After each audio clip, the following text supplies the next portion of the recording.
Welcome to What If Sleep Storian, soft-spoken tales to slow the day's thoughts and carry you toward peaceful sleep.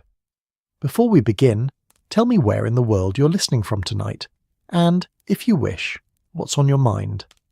I read every note and love keeping quiet company across distances. If this brings you peace, a like and subscribe help me make more nightbound stories, and if you'd like to support even further, you can buy me a coffee through the link in the description. Now, settle in, get comfortable, and breathe with me as we begin. The fog arrived before dawn, as it always did in London during the autumn of 1893, curling through the streets like something with intention, something that knew precisely where it belonged. It pressed itself against the Portland stone facade of the Foreign Office in Whitehall, softening the hard edges of empire into something almost dreamlike, almost kind. Inside, gas lamps hissed their steady rhythm along corridors that had witnessed the rise and fall of ministries, the signing of treaties that redrew continents, the quiet panic of men who discovered that power, for all its trappings, was mostly paperwork and the fear of being wrong. In a third-floor office overlooking the skeletal trees of St. James's Park, a single lamp burned against the pre-dawn darkness. The room smelled of old leather, pipe tobacco that had soaked into the wallpaper over decades, and something sharper. The metallic tang of ink, both fresh and ancient, that clung to every surface where secrets had been transcribed. A fire struggled in the grate, its flames too polite to crackle with any real enthusiasm, as if it understood that warmth, here, was a luxury afforded only after duty had been satisfied. Mycroft Holmes sat at his desk, which was less a piece of furniture and more a topographical map of the Empire's anxieties. Stacks of folders, each tied with different coloured ribbons denoting priority and classification, formed small mountain ranges across the mahogany surface. A teacup sat cooling at his elbow, the third of the morning, its contents barely touched. Mycroft had a habit of requesting tea and then forgetting it existed, as if the ritual of ordering it mattered more than the drinking. A large map of Europe dominated the wall behind him, stuck with pins that told stories only he could fully read. Red for military movements, blue for diplomatic missions, black for situations that required watching but not yet action. He was a large man, Mycroft, both in physical presence and in the space his mind seemed to occupy. Where his younger brother Sherlock moved through the world like a rapier, quick, sharp, impossible to ignore, Mycroft was more akin to the fog itself, pervasive, understated, capable of changing everything simply by being present. His grey eyes, magnified slightly by gold-rimmed spectacles, moved across the document before him with the methodical patience of someone who understood that the world's most important battles were fought in margins and footnotes, in the space between what was said and what was carefully left unsaid. The document in question had arrived 40 minutes earlier, carried by a messenger whose rain-soaked coat had dripped a small puddle of Thames water and anxiety onto the marble floor of the entrance hall. It had come by special courier from Dover, transferred from a French packet boat that had crossed the channel through fog so thick the captain had later reported navigating more by prayer than by compass. The diplomatic pouch bore the wax seal of Her Majesty's Embassy in Paris, pressed with the kind of urgency that made junior clerks nervous and senior officials reach for their finest brandy. Mycroft had broken the seal himself, a privilege of his peculiar position in the government, which had no formal title because the work itself defied formal description. He was not a minister, not precisely an advisor, and certainly not a spy, though he knew more about espionage than most men who practiced it professionally. He was, in the private nomenclature of those who understood how power actually moved through the arteries of empire, a fulcrum, the point upon which decisions balanced before tipping into action or oblivion. The message inside the pouch was encoded naturally. In 1893, any diplomatic communication worth sending was worth encrypting, preferably with a cipher complex enough to discourage casual interest, but not so labyrinthine that it couldn't be decoded by the intended recipient before the information became obsolete. This particular message used what appeared to be a modified Vigenère cipher. Mycroft recognised the pattern within the first 3 lines, the way certain letter combinations repeated with a frequency that suggested a keyword of moderate length, probably French, almost certainly a literary reference because the French diplomatic corps could never resist the urge to prove they'd read Voltaire. But there was something else. something that made Mycroft pause with his pen hovering above the foolscap where he'd begun his initial transcription. The message was too elegant, too perfect. The encryption was sophisticated enough to appear serious, but not so complex that it would take days to unravel. It sat in that precise sweet spot of difficulty that suggested its sender wanted it to be found, wanted it to be decoded, wanted whatever information it contained to reach British eyes with just enough effort expended that it would feel like a victory. Mycroft set down his pen and leaned back in his chair, which creaked in protest. It was a Windsor chair, built for thinner men or earlier centuries, and it had been complaining about his weight for the better part of 7 years. He removed his spectacles and cleaned them with a handkerchief that had seen better days, a habit he employed when his mind needed a moment to arrange thoughts into their proper order. Outside, London was beginning its daily resurrection. The fog softened the sounds, but they came nonetheless. The clop of hooves on cobblestones as the first milk carts made their rounds, the distant whistle of an early train pulling into Victoria Station, the cough of a street sweeper starting his shift in the park below. The city was a symphony that never truly stopped, only quieted, and Mycroft had long ago learned to hear its rhythms as background music to his thinking. He replaced his spectacles and looked again at the encoded message. 23 lines of seemingly random letters, organised into groups of 5 for ease of transcription. No punctuation, because punctuation provided too many clues. No obvious patterns in the first pass, but patterns were patient things. They waited for the mind trained to find them. Mycroft pulled a fresh sheet of paper toward him and began again, this time writing out the alphabet in a grid, preparing to test his hypothesis about the keyword. If he was right, and he usually was, which he found both satisfying and occasionally tedious, the message would reveal itself within the hour. But more interesting than what the message said would be why it had been sent to be intercepted in the first place. The Foreign Office, for all its grand architecture and grander pretensions, was in truth a building full of managed panic. In this particular autumn of 1893, the panic was more managed than usual, but only just. Anglo-French relations were performing their familiar dance of cordiality, masking competition, of diplomatic smiles concealing the fact that both empires wanted the same African rivers, the same strategic coaling stations, the same prestige that came from painting the map in their respective colours. The Fashoda question simmered like a pot someone had forgotten on the stove, not yet boiling over but making increasingly concerning noises that kept everyone in the kitchen nervous. And here, delivered into Mycroft's hands with suspicious convenience, was a message that almost certainly concerned those very tensions. The pouch had been marked with codes indicating it had been intercepted rather than received through normal diplomatic channels. Someone, somewhere between Paris and Dover, had arranged for this message to fall into British hands. The question was whether that someone was foolish, treacherous, or most intriguingly, deliberately feeding false information with the confidence that it would be believed. Mycroft allowed himself the ghost of a smile. Deception was such a human endeavour, so predictably creative, so earnest in its belief that other people were easier to fool than they actually were.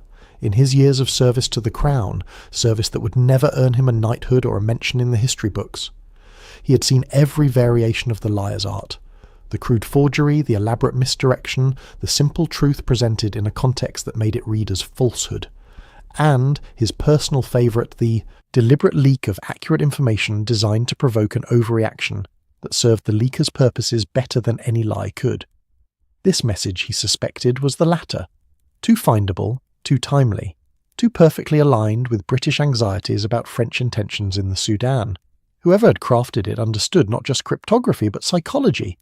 They knew that the Foreign Office was primed to believe the worst about French colonial ambitions, knew that a decoded warning about troop movements near Fashoda would send ministers into urgent consultations, might even provoke a military response that would, in turn, justify actual French actions. It was elegant, really. Mycroft appreciated elegance, even in his adversaries, especially in his adversaries. Crude opponents were simply tedious. He returned his attention to the cipher. The keyword, he decided, was likely 7 or 8 letters. The repetition pattern suggested as much.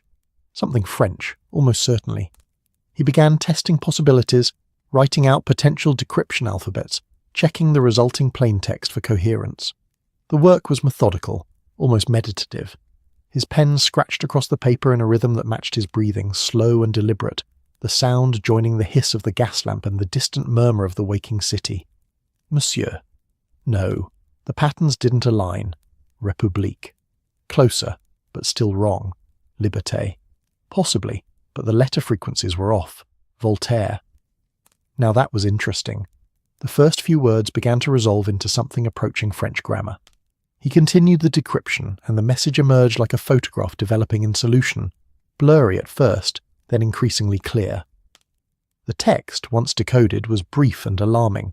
A report of French troop movements in the Upper Nile, preparations for a garrison at Fashoda, supply lines being established through territories Britain considered within its own sphere of influence.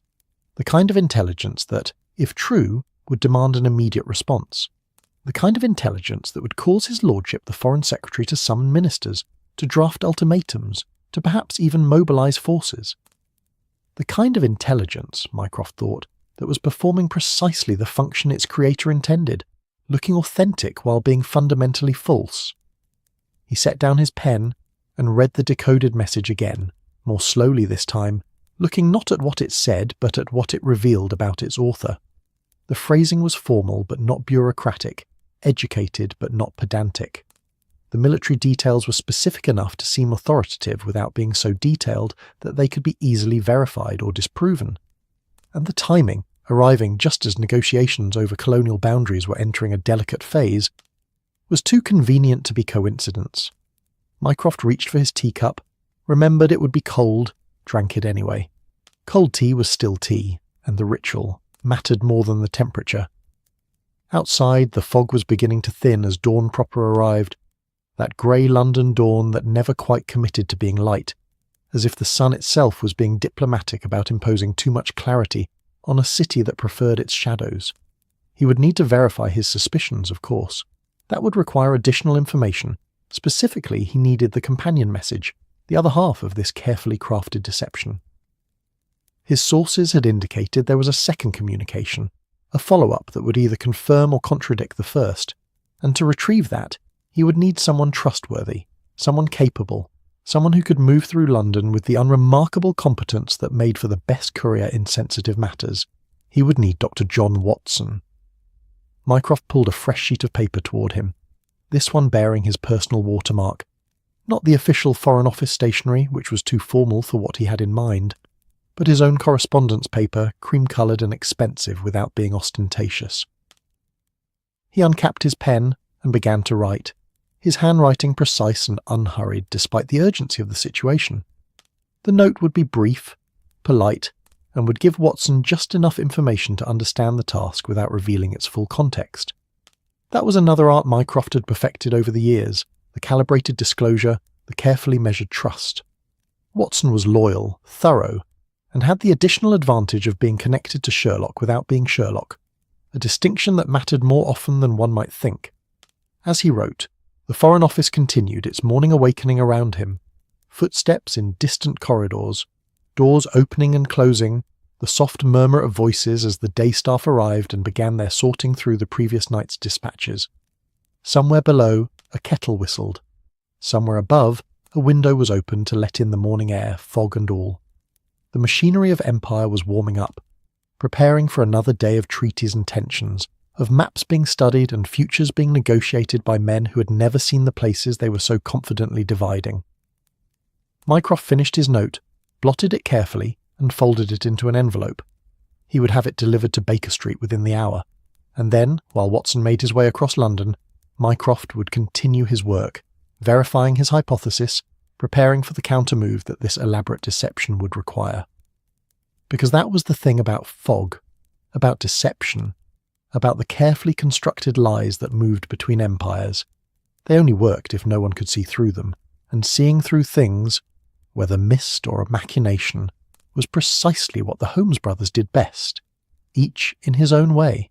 Outside, London continued its morning, indifferent to the quiet battle being waged in its name, oblivious to the fact that somewhere between the Osseseam teacups and the encoded messages, the fate of distant rivers and remote outposts was being decided by a man whose name would never appear in the dispatches, whose victory would be measured in wars that never happened, in crises that were quietly deflated before they could explode. Mycroft sealed the envelope, wrote Watson's address in his careful hand, and set it aside for the messenger. Then he returned to the decoded message, reading it once more, committing it to memory, not just the words, but the spaces between them, the story they were trying to tell and the truth they were trying to hide. The fog pressed against his window, patient and persistent, and Mycroft smiled his ghost of a smile once more. Let them try their elaborate deceptions. Let them craft their perfect ciphers and their convenient leaks. He would be here, in his cluttered office overlooking the park, drinking cold tea and reading between the lines, doing the work that kept the Empire's wheels turning and its secrets safe. It was, he thought, a good morning for unravelling a mystery. And in London, in the autumn of 1893, mysteries were the one commodity that never ran short. The decoded message lay before Mycroft like a specimen pinned for examination, its secrets exposed yet somehow still withholding their deepest truths. He had moved beyond the simple act of decryption now. That was merely the mechanical part, the translation of chaos into order, and had entered the more delicate territory of interpretation. What did the message mean? More importantly, what did it want him to think it meant? The morning light, such as it was, had strengthened enough to turn the fog from black to grey to that peculiar pearl colour that London wore like a favourite old coat. Mycroft rose from his desk, his joints protesting slightly. He was not yet 40, but his sedentary profession had awarded him the stiffness of a much older man, a fact he accepted with the same philosophical resignation he applied to most physical inconveniences. He crossed to the window and looked down at St. James's Park, where early risers were beginning their constitutional walks along paths still slick with overnight rain. The park was a study in contrasts, as was all of London if one bothered to notice. Elegant plane trees stood like sentries over flower beds that would bloom spectacularly in spring, but now, in late October, held only the architectural bones of the gardener's ambition. A woman in a threadbare shawl hurried along the path, carrying a basket that probably contained laundry bound for one of the great houses in Belgravia. A gentleman in a silk top hat strolled in the opposite direction, swinging his walking stick with the casual arrogance of someone who had never wondered where his next meal would come from. They passed each other without acknowledgement, moving through entirely different Londons that happened to occupy the same physical space. Empire, Mycroft reflected, was rather like that. Park. Everyone occupied the same map, but the reality each person inhabited was entirely distinct. The diplomat and the docker, the Maharaja and the missionary, the soldier and the civil servant, all subjects of the crown, all living under the Union Jack, all experiencing completely different versions of what that actually meant. And it was Mycroft's job, in his peculiar, unofficial capacity, to understand all those versions simultaneously, to see how they connected and conflicted, to predict where the tensions might snap and where they might be safely managed. The decoded French message was, in its way, a perfect miniature of that larger dynamic. It purported to describe troop movements near Fashoda, a remote outpost in the Sudan that most British citizens couldn't locate on a map and didn't care about. But Fashoda wasn't really about Fashoda. It was about the Nile, and the Nile wasn't really about water. It was about the route to India. And India wasn't really about India, it was about the idea of empire itself, the notion that Britain could and should paint a continuous line of red from Cairo to the Cape, from the Mediterranean to the Indian Ocean. The French, naturally, had their own ideas about that line. They wanted it to run horizontally rather than vertically, from the Atlantic to the Red Sea, connecting their West African colonies with their interests in the Horn of Africa. Where the British line and the French line intersected, at places like Fashoda, there lay the potential for what diplomats delicately called incidents, and what soldiers more honestly called war. Mycroft returned to his desk and pulled a large atlas from the shelf behind him, the leather binding worn soft from frequent consultation. He opened it to the map of Africa, that vast continent that European cartographers had only recently stopped decorating with illustrations of elephants and inscriptions reading "Here be dragons." The modern map was filled with borders now, though half of them were disputed, and the other half was simply invented by men in London and Paris and Berlin who had never set foot in the territories they were so confidently dividing. He traced the Nile with one finger, following its improbable course from the Great Lakes through the Sudah through Egypt to the Mediterranean. Fashoda sat at a strategic point along that route, a place where whoever controlled the river could, in theory, threaten Egypt, and whoever threatened Egypt threatened the Suez Canal, and whoever threatened the canal threatened the entire architecture of British imperial communications. It was a domino chain of strategic anxieties, and the decoded message was designed to make the first domino wobble. The message reported that France was sending 3 companies of infantry to reinforce Fashoda, along with artillery and engineering corps to build permanent fortifications. If true, it would represent a significant escalation, a move from exploratory expedition to military occupation. It would demand a British response, probably a counter-deployment, possibly a diplomatic ultimatum, conceivably even military action. And that response, Mycroft understood, was precisely what someone wanted to provoke. He sat back down and began making notes, his pen moving across the paper in that same methodical rhythm, building his case point by point like a barrister constructing an argument. First, the timing. The message had been intercepted just as negotiations over colonial boundaries were entering a crucial phase. Too convenient. Second, the accessibility. The cipher was sophisticated enough to appear legitimate, but simple enough that any competent cryptanalyst at the Foreign Office could break it within a day. Too easy. Third, the content. Specific enough to seem authoritative, vague enough that it couldn't be quickly verified or disproven. Too perfect. But the most telling detail was one of absence. The message contained no contextual information, no reference to previous communications, no administrative markers that would normally accompany a genuine military dispatch. It existed in isolation, a complete thought with no before or after, like a paragraph torn from the middle of a novel. Real communications, especially military ones, were always embedded in a web of references, order numbers, date stamps, acknowledgements of received instructions. This message had none of that. It was a story, not a report, fiction dressed as fact. Mycroft allowed himself a moment of appreciation for the craft involved. Creating a convincing forgery was harder than most people realized. It required not just technical skill with codes and ciphers, but psychological insight into how the target would think, what they would fear, what would make them react without taking time to question. Whoever had created this message understood the British anxiety about French intentions, understood that the Foreign Office was primed to believe the worst, understood that in the fog of imperial competition, ambiguous intelligence was often treated as confirmed fact, simply because it aligned with pre-existing suspicions. It was, in a word, elegant. And elegance in deception always made Mycroft slightly wary, because elegant deceptions were usually the work of intelligent adversaries, and intelligent adversaries were the ones who could actually pose a threat. The gas lamp on his desk flickered slightly, a reminder that it had been burning for hours and would need its reservoir refilled soon. The fire in the grate had subsided to embers, though the room retained a stuffy warmth that smelled of coal smoke and old paper. Outside, the sounds of London had intensified as the city moved into its working day proper. The rumble of omnibuses, the shouts of street vendors, the complex percussion of a city of 6 million souls, all going about their individual purposes that somehow, miraculously, failed to result in complete chaos.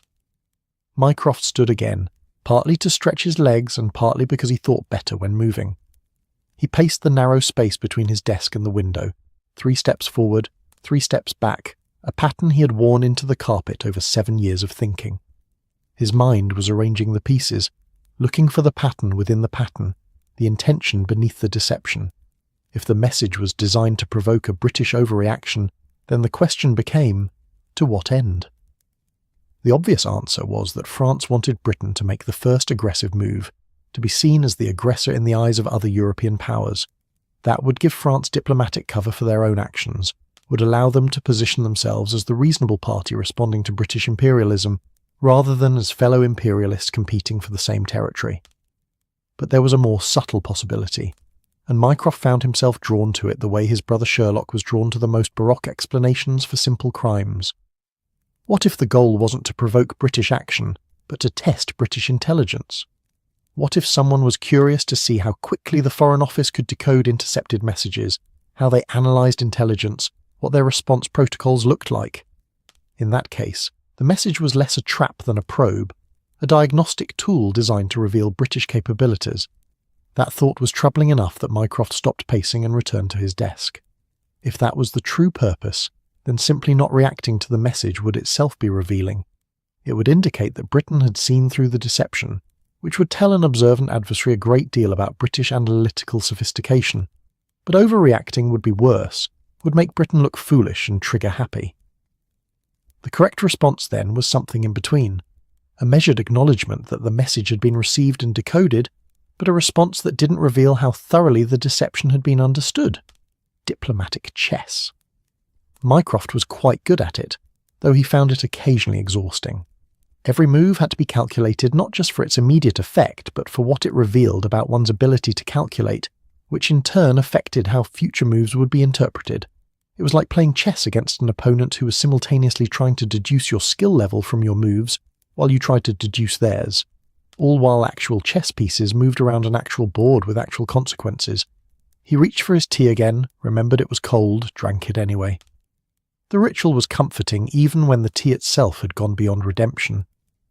He had developed a taste for cold tea over the years, much as he had developed a taste for long hours and complex problems, and the particular satisfaction of seeing 3 moves ahead of everyone else in the room. The analysis was coming together now, crystallizing into certainty.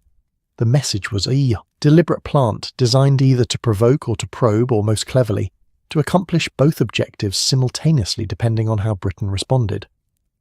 The appropriate counter-move was to acknowledge it without overreacting, to show that British intelligence was competent enough to receive and decode the message, but not sophisticated enough to see through the deception, or at least to appear not sophisticated enough, which was a different thing entirely. But to craft that careful response, Mycroft needed more information. Specifically, he needed the second message. The companion communication that his sources had indicated was making its way through different channels. That message, he suspected, would either confirm or contradict the first, and the nature of that confirmation or contradiction would reveal the true purpose of the deception. Which meant he needed Dr. Watson. Mycroft returned to the note he had written earlier, rereading it with a critical eye. It was appropriately vague, appropriately courteous, and would give Watson just enough information to complete the task, without burdening him with context that wasn't necessary for a simple courier mission. The doctor was reliable, discreet, and had the useful quality of not asking questions that didn't directly pertain to the task at hand. Unlike Sherlock, who would demand to know every detail, and then proceed to critique Mycroft's methodology while secretly admiring it. The thought of his brother brought a wry smile to Mycroft's face. Sherlock was brilliant, certainly, perhaps even more naturally gifted than Mycroft in certain narrow domains. But Sherlock's brilliance was the kind that required movement, observation, the physical engagement with crime scenes and witnesses, and the material evidence of human transgression. Mycroft's brilliance was more sedentary, more cerebral, better suited to the quiet work of reading reports and connecting patterns that existed only on paper, in the abstract space where policies and possibilities intersected. Neither approach was superior, Mycroft thought, merely different. Sherlock was a microscope, examining individual cases in exquisite detail. Mycroft was a telescope, looking at the larger patterns that individual cases formed. Both were necessary.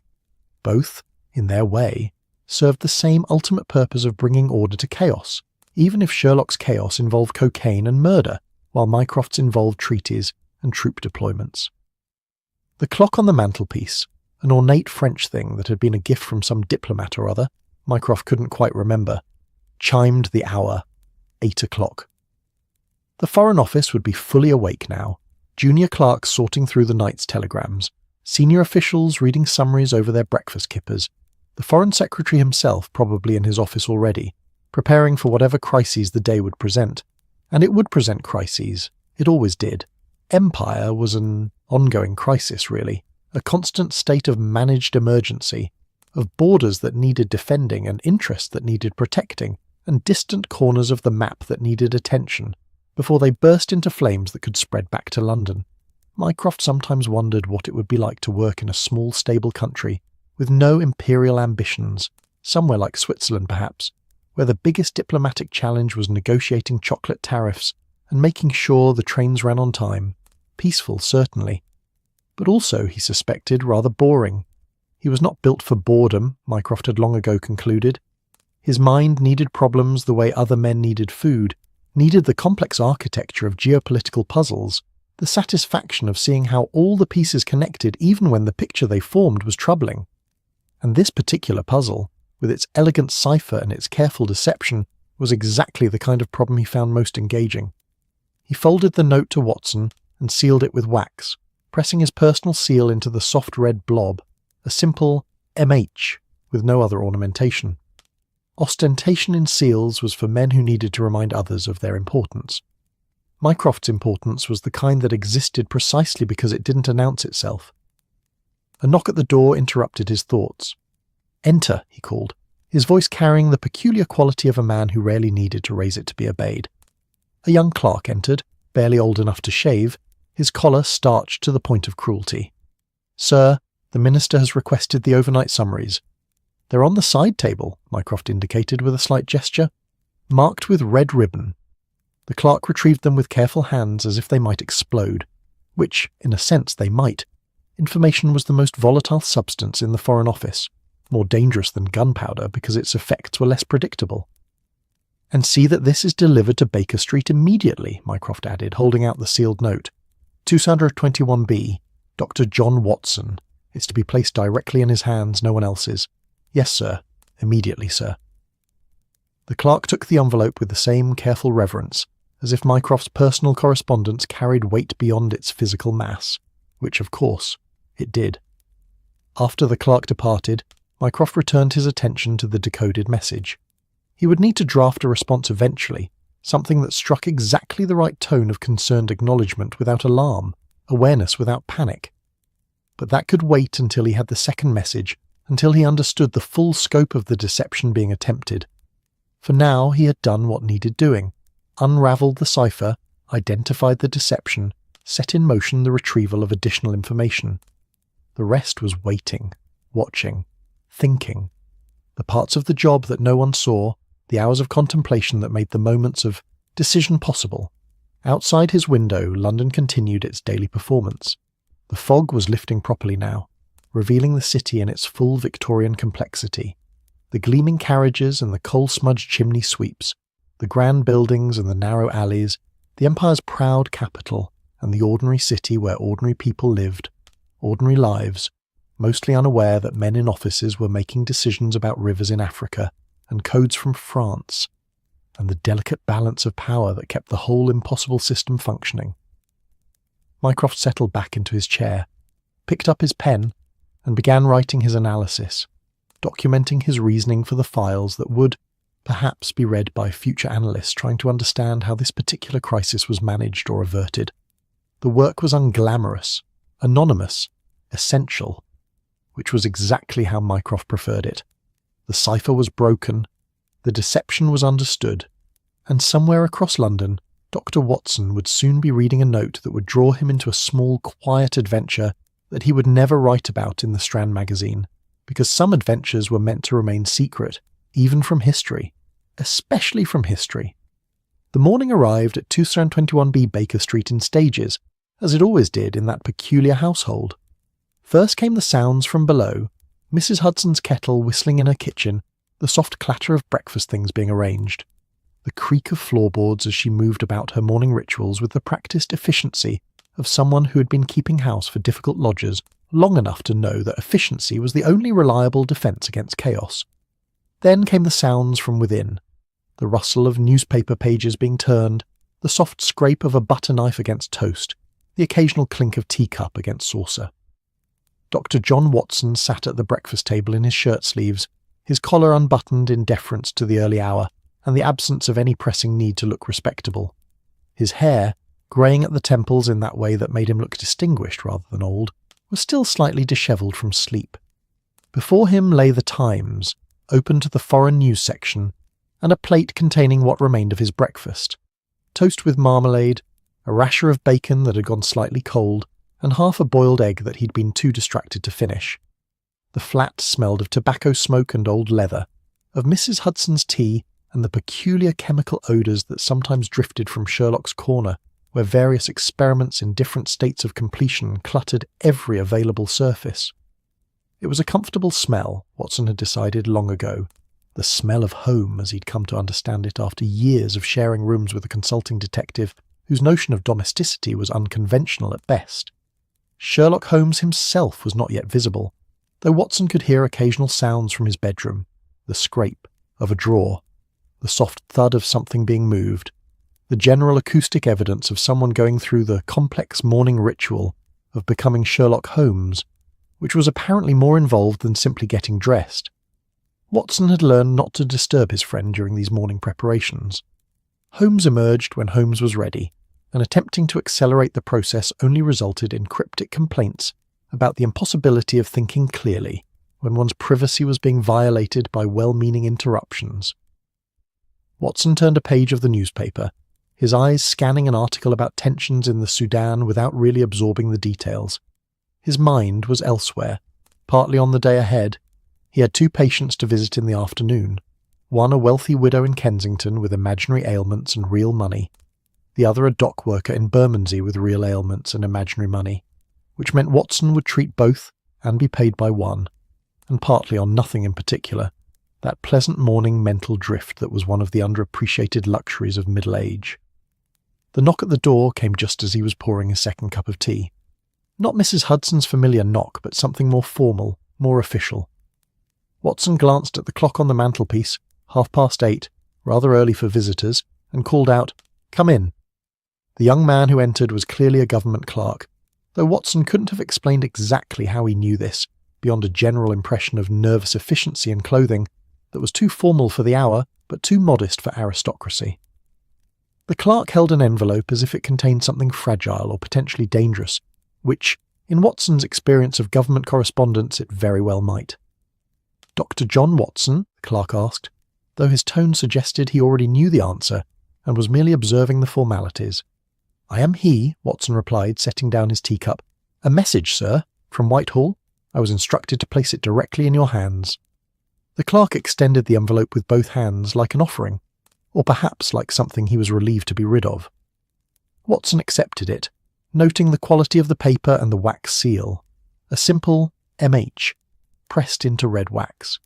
He knew that seal, had seen it before on the rare occasions when Mycroft Holmes deigned to communicate directly, rather than through his usual channels of oblique influence and carefully orchestrated coincidence. "Thank you," Watson said. His reply expected. "I was not informed of that, sir, only to deliver the message promptly." Watson nodded, and the clerk departed with visible relief, his footsteps quick on the stairs as if he was escaping some vaguely perceived danger. Watson turned the envelope over in his hands, feeling its weight, noting that it was sealed but not marked as urgent or confidential, which meant either it wasn't particularly sensitive or, more likely, was so sensitive that marking it as such would draw unwanted attention. He broke the seal and unfolded the single sheet of cream-coloured paper. The handwriting was Mycroft's, precise, economical, each letter formed with the kind of care that suggested the writer's mind was always several words ahead of his pen.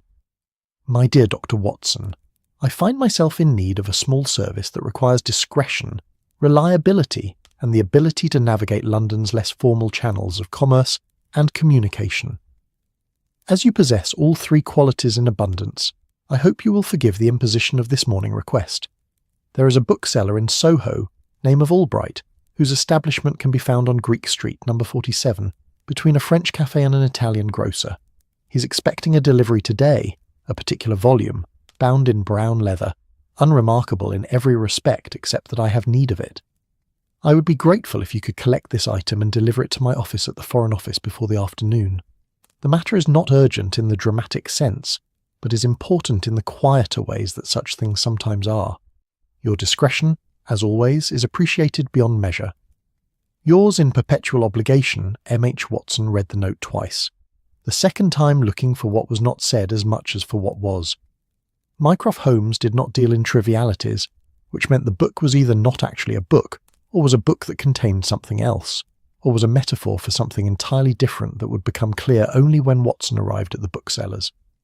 The elaborate politeness of the request was pure Mycroft. That careful courtesy that made even commands feel like invitations, that made one feel honoured to be running errands for the British Empire's most powerful civil servant who officially didn't exist. "What's that?" Sherlock's voice came from the doorway. Watson looked up to find his friend now fully dressed, already smoking his first pipe of the morning, his sharp eyes fixed on the note with the kind of predatory interest a cat might show toward a particularly intriguing mouse. "A note from your brother," Watson replied, folding the paper carefully. "Ah." Sherlock crossed the room and threw himself into his armchair with that peculiar boneless grace that suggested he was either entirely relaxed or coiled with barely contained energy. With Holmes, the two states were often indistinguishable. "What does Mycroft want?" "No, don't tell me. Let me deduce." "Must you?" Watson asked, though without any real hope that the question would be heeded. "He's written on his personal stationery rather than official Foreign Office paper, which suggests this is not an official matter, or at least not one he wishes to appear official. The message was delivered by hand rather than through the post, indicating time sensitivity. The messenger was a junior clerk. You haven't moved since he left, which means you're still thinking about whatever was in the note, which means it's not a social invitation, but something requiring thought and probably action. Sherlock drew on his pipe, exhaling smoke that caught the morning light streaming through the window. "He's asked you to collect something, hasn't he? Something that needs to be retrieved personally rather than sent through normal channels. And he's asked you specifically because you're trustworthy, discreet, and unlike me, unlikely to find the assignment beneath your dignity or uninteresting enough to ignore," Watson sighed. "You've been listening at doors again." "I have not," Sherlock said with genuine indignation.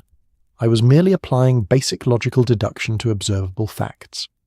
If I had been listening at doors, I would know what Mycroft wants collected, and I would have critiqued his choice of messenger while secretly acknowledging that you're actually the better choice for this particular task, whatever it is." "He wants me to collect a book from a shop in Soho," Watson said, deciding there was no point in withholding information that Sherlock would eventually extract through sheer persistence. "A book?" Sherlock's tone suggested quotation marks around the word. "And is it actually a book, or is book one of Mycroft's typically transparent euphemisms for something diplomatically sensitive that needs to be moved around London without attracting attention?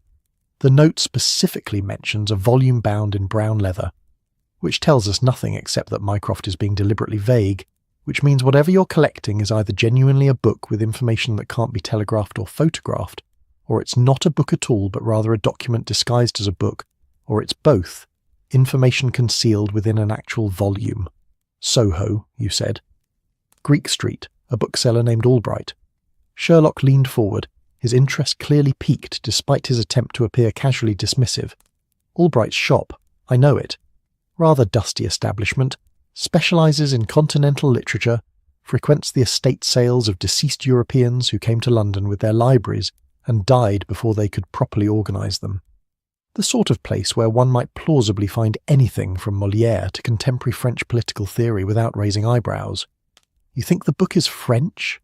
I think Mycroft is involved in something related to France, which at this particular moment in history means either colonial tensions in Africa, or naval competition in the Mediterranean, or trade negotiations, or any of a dozen other areas where British and French interests are performing their perpetual dance of alliance and antagonism. Sherlock stood and crossed to the window, looking down at Baker Street where the morning traffic was beginning to thicken. And whatever it is, he needs information that's either too sensitive to transmit through official channels, or needs to be verified as authentic through personal inspection. Watson finished his tea, which had gone tepid during the conversation. You seem to be taking quite an interest in your brother's errands, only because they are usually more interesting than they initially appear. Sherlock turned from the window, his expression showing that peculiar mixture of affection and rivalry that characterised his relationship with Mycroft. My brother occupies a unique position in the government. He is the government in many respects, or at least the part of the government that thinks rather than simply reacts. When Mycroft sends a trusted associate to collect something from a bookshop, it's not idle curiosity or bibliophilia. It's because some piece of information exists in physical form that needs to be moved from one place to another without leaving a trail in the official records. You could simply ask him what this is about, Watson suggested, knowing even as he said it what the response would be. And he would tell me as much as he felt I needed to know and not a syllable more. Mycroft is congenitally incapable of sharing information, unless he's already decided it should be shared. It's simultaneously his greatest strength as a strategist and his most infuriating quality as a brother. Sherlock returned to his chair and picked up his own morning paper, which he hadn't yet opened. "When are you meant to collect this mysterious volume?" "He said before afternoon. I thought I'd go this morning after breakfast." "I'll accompany you." "That's not necessary." "It's absolutely necessary," Sherlock interrupted. "Not because you need protection or guidance, Watson, but because I'm intensely curious about what Mycroft is up to, and the only way to satisfy that curiosity is to observe the situation firsthand. Besides, I haven't had a proper walk in days, and Soho in the morning is always entertaining. The neighbourhood wakes up later than the rest of London, and there's something pleasantly decadent about watching it emerge from its nocturnal activities into reluctant daylight." Watson recognised the futility of arguing. When Sherlock decided to involve himself in something, deterring him required more energy than simply accepting his participation. "Very well, but we're going as associates, not as detective and assistant. I'm doing a favour for your brother, not investigating a case." "Of course," Sherlock agreed with a smile that suggested he made no such distinction. "Merely a pleasant morning walk to collect a book. Nothing could be simpler or more innocent." Which was precisely why Watson felt certain the morning would be anything but simple, and probably not entirely innocent either. Mrs. Hudson appeared in the doorway with fresh tea and the expression of someone who had heard enough of the conversation to know that her lodgers were about to embark on something that would almost certainly result in them missing lunch. "Will you gentlemen be wanting sandwiches prepared?" "That would be most thoughtful, Mrs. Hudson," Watson replied. "We're just going to Soho and back." "Just to Soho, he says," Mrs. Hudson muttered, retreating toward the stairs. "Nothing ever stays just anything with you two." Watson couldn't really argue with that assessment. He finished his breakfast, now thoroughly cold, and went to his room to make himself presentable for a journey across London. As he tied his tie and shrugged into his jacket, he could hear Sherlock moving about the sitting room, that restless energy building like pressure in a kettle. It was, Watson thought as he checked his appearance in the mirror, going to be an interesting morning. Mycroft's requests always were, even when they presented themselves as simple errands. And with Sherlock now involved, the chances of the task remaining simple had dropped to approximately 0. But that, he reflected with a slight smile, was rather the point of his life these days. Simple would have been staying in practice exclusively, treating patients and never venturing beyond the routine of Victorian medical life. He had chosen otherwise, had chosen rooms with a consulting detective, had chosen adventures over security. And if that meant collecting mysterious books from Soho bookshops at the behest of Mycroft Holmes, while his brother provided running commentary on the political implications, well, there were certainly worse ways to spend a Thursday morning in London. He rejoined Sherlock in the sitting room. His friend was already at the door, hat in hand, the morning pipe abandoned in favour of action. "Ready?" Sherlock asked. "As I'll ever be," Watson replied, and together they descended the stairs, out into the London morning, toward whatever small mystery was waiting for them in a dusty bookshop on Greek Street, and whatever larger mystery that small one was a piece of. London in late October presented itself in layers, like a painting still wet enough that the colours bled into one another at the edges. Watson and Holmes emerged from Baker Street into air that tasted of coal smoke and approaching rain, that peculiar Thames-flavoured dampness that settled into clothing and hair and remained there like a persistent memory long after one had gone indoors.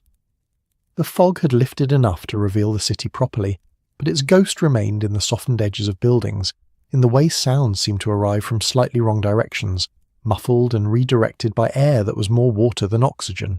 They walked south toward Oxford Street, Sherlock setting a pace that was brisk without being hurried, the stride of a man who moved through London as if the city were an extension of his own mind, every street and alley catalogued and cross-referenced for future utility. Watson matched his pace easily. The army had taught him to walk for hours without complaint, and the years since had not entirely eroded that particular skill, even if his leg occasionally reminded him that old wounds had long memories. Oxford Street was already thick with traffic, that great river of commerce and humanity that flowed east and west regardless of weather or season. Omnibuses lumbered along like patient elephants, their upper decks crowded with passengers who had paid an extra penny for the privilege of sitting in the open air and the probability of arriving at their destinations slightly damp. Hansoms wove between the larger vehicles with the aggressive confidence of sparrows harassing crows, their drivers shouting elaborate insults at one another that had evolved into almost a separate language, incomprehensible to outsiders, but perfectly clear in intent to those fluent in the dialect of London traffic disputes. The shop windows they passed told the story of a city at the height of its imperial confidence. Drapers displayed fabrics from India and China, their windows announcing sales in gold leaf lettering that caught what little light the morning offered. A jeweller's shop glittered with diamonds from South Africa, the stones arranged in patterns that seemed designed to hypnotise passing ladies into suddenly discovering urgent needs for new bracelets. A tobacconist's window featured an elaborate display of pipes and cigars from every corner of the empire, a map of British influence rendered in smoke and luxury goods. "Mycroft's been worried about the French again," Sherlock said abruptly, his eyes fixed ahead but his mind clearly elsewhere. "I can tell by the frequency of his correspondence and the quality of his handwriting. When he's managing routine matters, his letters are brief and his penmanship is careless. When he's genuinely concerned, he takes more care with both composition and execution.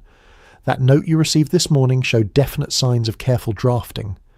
"And from this you deduce an international crisis?" Watson asked, though he'd long ago learned that Sherlock's leaps of logic usually had firmer ground beneath them than initially appeared. "Not a crisis, precisely. Mycroft doesn't do crises. He prevents them, which is an entirely different skill set. But something is occupying his attention more than usual, and given the current state of Anglo-French relations, particularly regarding their respective ambitions in Africa, it's not difficult to guess the general direction of his concerns." Sherlock navigated around a woman selling flowers from a basket, her roses already beginning to wilt in the damp air, their scent briefly cutting through the omnipresent smell of horse and coal. "The book you're collecting is almost certainly connected to whatever has him exercised.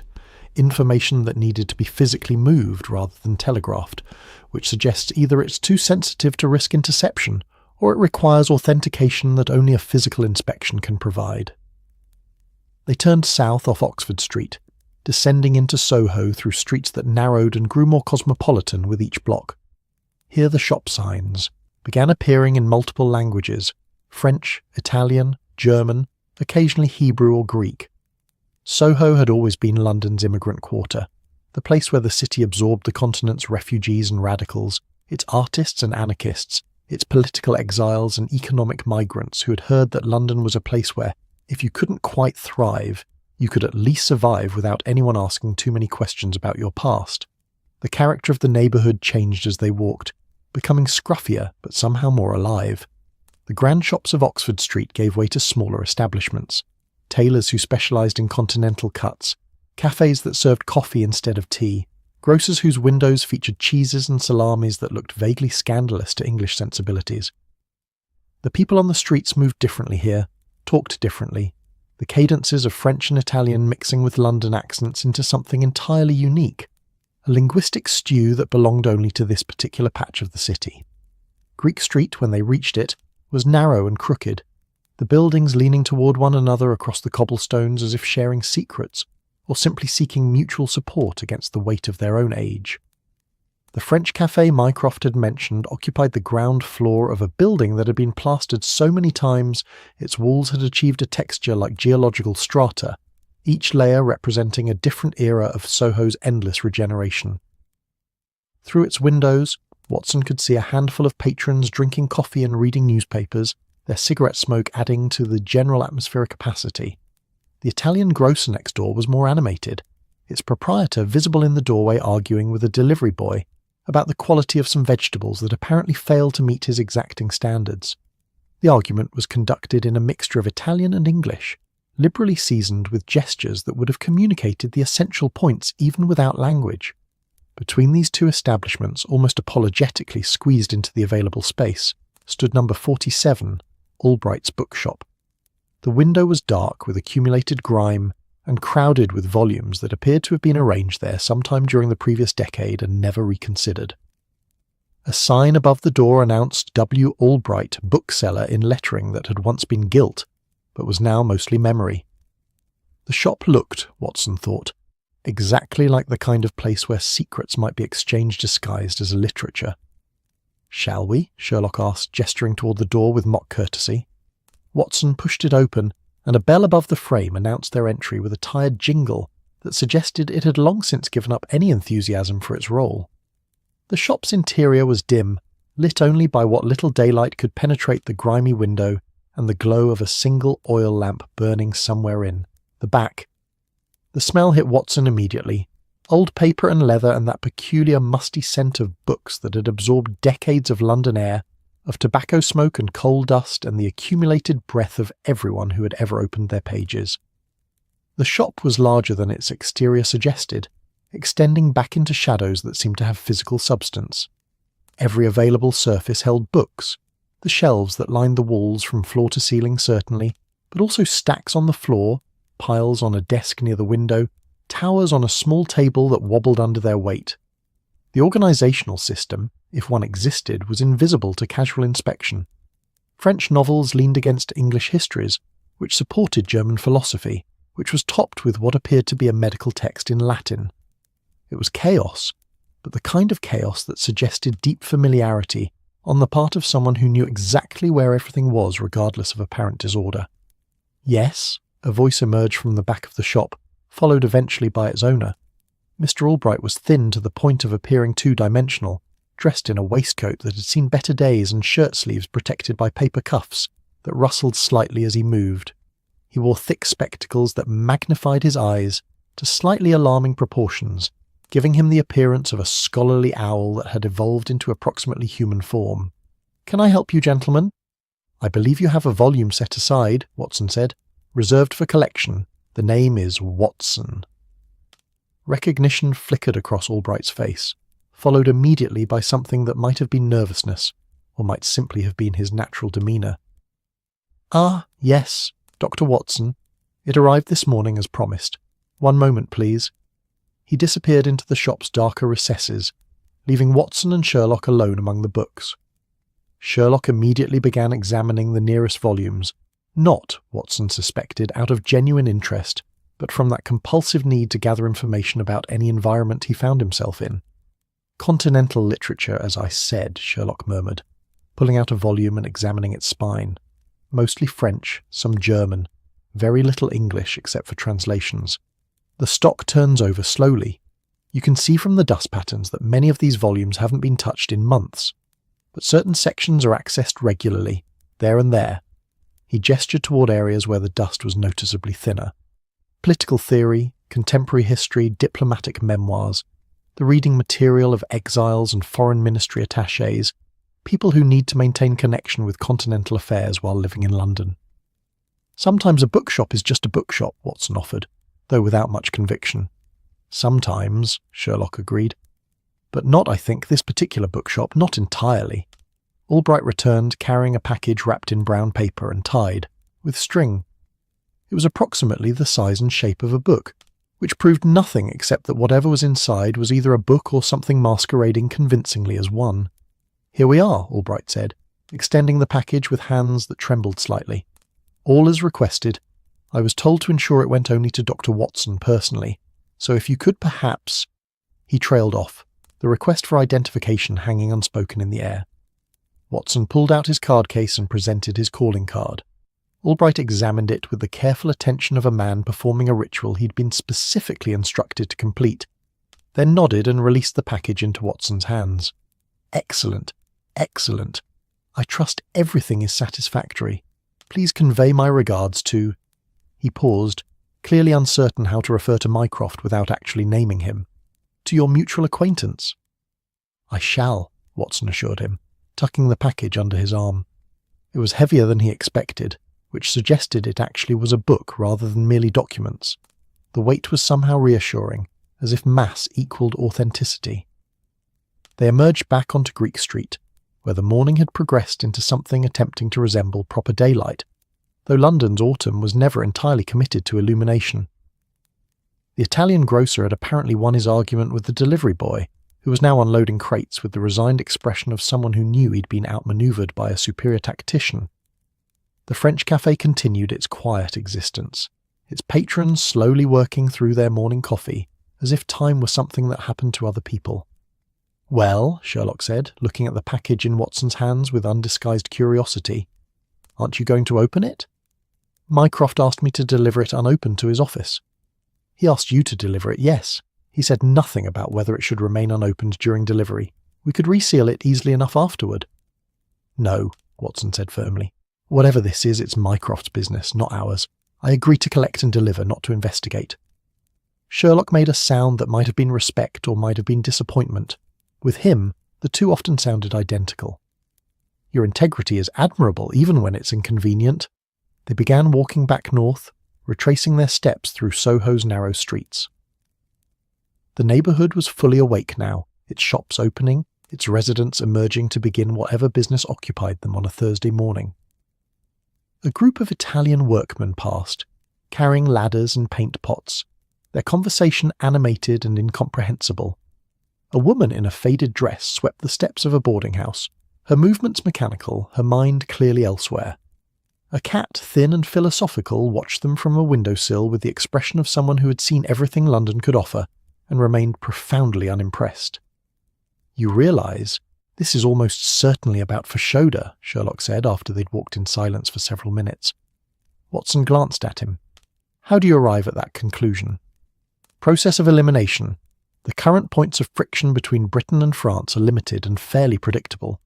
Trade negotiations are ongoing but not urgent.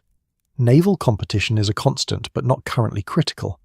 The only matter generating genuine heat is the question of territorial claims in the Sudan, specifically around Fashoda. Mycroft wouldn't need to move information through unofficial channels unless it concerned something sensitive enough that official channels might be compromised or observed. Therefore, it's either about Fashoda or about something so far outside my ability to predict that I'll be genuinely surprised, which would be refreshing but seems statistically unlikely." They emerged onto Oxford Street again, back into the main current of London traffic. The contrast with Soho was immediate and almost jarring. Here everything was louder, faster, more aggressively British. The shop windows proclaimed their Englishness with almost defensive pride, as if aware that just a few streets south an entirely different London existed, one that spoke French over breakfast and considered tea an inferior beverage. "You could simply ask Mycroft what this is about," Watson suggested, repeating his earlier point. "And he would give me that look he reserves for questions he considers beneath my intelligence, and then he would tell me exactly what he'd already decided I should know, which would be carefully calculated to be simultaneously true and uninformative." Sherlock paused to allow a particularly aggressive hansom to pass. "My brother is brilliant at the large-scale strategic thinking that governing an empire requires. He can see patterns in global politics that elude everyone else, can predict how events in one corner of the world will ripple across to affect another. But he's also pathologically secretive, constitutionally incapable of simply explaining what he's doing and why. It's his greatest weakness, though he'd never admit it." They walked on, making good time now, the package secure under Watson's arm. The morning was wearing toward noon, the quality of light changing subtly as the sun made its inadequate attempt to penetrate London's perpetual haze. Watson found himself thinking about the package, about what it might contain, about the elaborate mechanisms required to move a book across London as if it were state secrets or military intelligence, which it probably was, he reflected, in some form or another. Mycroft's world was one Watson only glimpsed occasionally, and usually from the periphery. It was a world of codes and diplomacy, of information passed through channels both official and decidedly otherwise, of decisions made in quiet offices that affected events continents away. Watson's world was smaller, more immediate, the individual, patient rather than the population, the specific crime rather than the geopolitical pattern. Both were important, he supposed, just at different scales. "Do you ever wonder," Watson asked, "what it would be like to simply live an ordinary life? To practice medicine or investigate crimes without it always connecting to something larger? To have a day that was just a day, without codes and conspiracies and the weight of empires?" Sherlock considered the question seriously, which was one of the things Watson appreciated about him. He never dismissed a genuine inquiry, no matter how philosophical. "Sometimes," he admitted, "usually around 3 in the morning when I can't sleep and the city's as quiet as it ever gets. But then morning comes and someone arrives with a problem that needs solving, and I remember that ordinary would be insufferable. We're built for complication, Watson, you and I. We wouldn't know what to do with simple if it were handed to us on a silver platter with instructions. Probably not, Watson agreed, though it might be pleasant to try. It might, Sherlock allowed, but not today. Today we have mysterious books to deliver and brothers to frustrate with our refusal to be more curious than is strictly proper. They turned onto Baker Street, familiar territory now, but Watson knew they wouldn't be stopping. The package needed delivering, and delaying would only invite more questions from Sherlock, more temptation to investigate what was better left to Mycroft's handling. "Shall I accompany you to Whitehall?" Sherlock asked, though his tone suggested he already knew the answer. "I think Mycroft would prefer I came alone." "Undoubtedly. He always prefers things to happen exactly as he's orchestrated them, with minimal improvisation or unexpected variables."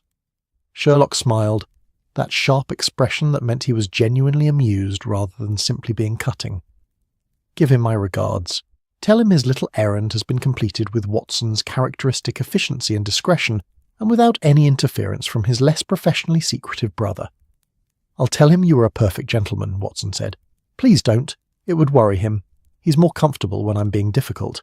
It confirms his assumptions about me." Watson left Sherlock at the corner and continued alone toward Whitehall, the package still secure under his arm, its contents still unknown but its importance somehow palpable in its weight. Whatever secrets it contained, whatever information Mycroft needed, it was now making its way through official channels, carried by an unofficial courier who asked no questions and expected no explanations. Which was, Watson reflected, exactly how these things worked in the shadows behind the Empire's grand facade. Quietly, personally, without fuss or record. History would never note that Dr. John Watson walked across London on an October morning carrying a book that wasn't quite a book, that his role in whatever diplomatic ballet was being performed existed in the margins and footnotes of official accounts. But the work was done nonetheless.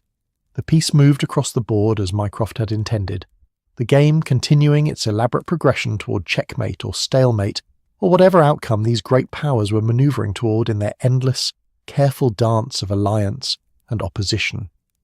The fog was returning as Watson walked, London drawing its familiar veil back across itself, and somewhere in Whitehall Mycroft Holmes waited for information that would help him see just a bit further through the mist than anyone else could manage. Watson returned to Baker Street as the afternoon was settling into that peculiar London twilight that arrived early in late October, the sun giving up its unequal struggle against fog and coal smoke sometime around 3 o'clock. His delivery to Mycroft had been brief and professional, the package exchanged for a nod of acknowledgement and a murmured "most grateful, Doctor," and then Watson had been politely but efficiently ushered back out into Whitehall, his role in whatever was unfolding complete, or at least suspended until Mycroft required another service. The walk back had taken him through St. James's Park, where the trees were losing their leaves with the resigned patience of Londoners queuing for omnibuses, and past the Palace, where guards stood with that peculiar British talent for being simultaneously vigilant and apparently asleep. The city was preparing for evening, gas lamps being lit along the streets, shops closing or transitioning into their evening trade, the whole complex organism of London shifting from its day rhythms to its night ones, in that continuous cycle that never quite stopped, only changed tempo. He climbed the familiar stairs to 221B, with the comfortable weariness of a man who had walked more miles than intended but couldn't quite regret the exercise. Mrs. Hudson appeared at her door as he passed, as she always did, that mysterious ability of landladies to know precisely when their tenants had returned without appearing to watch for them.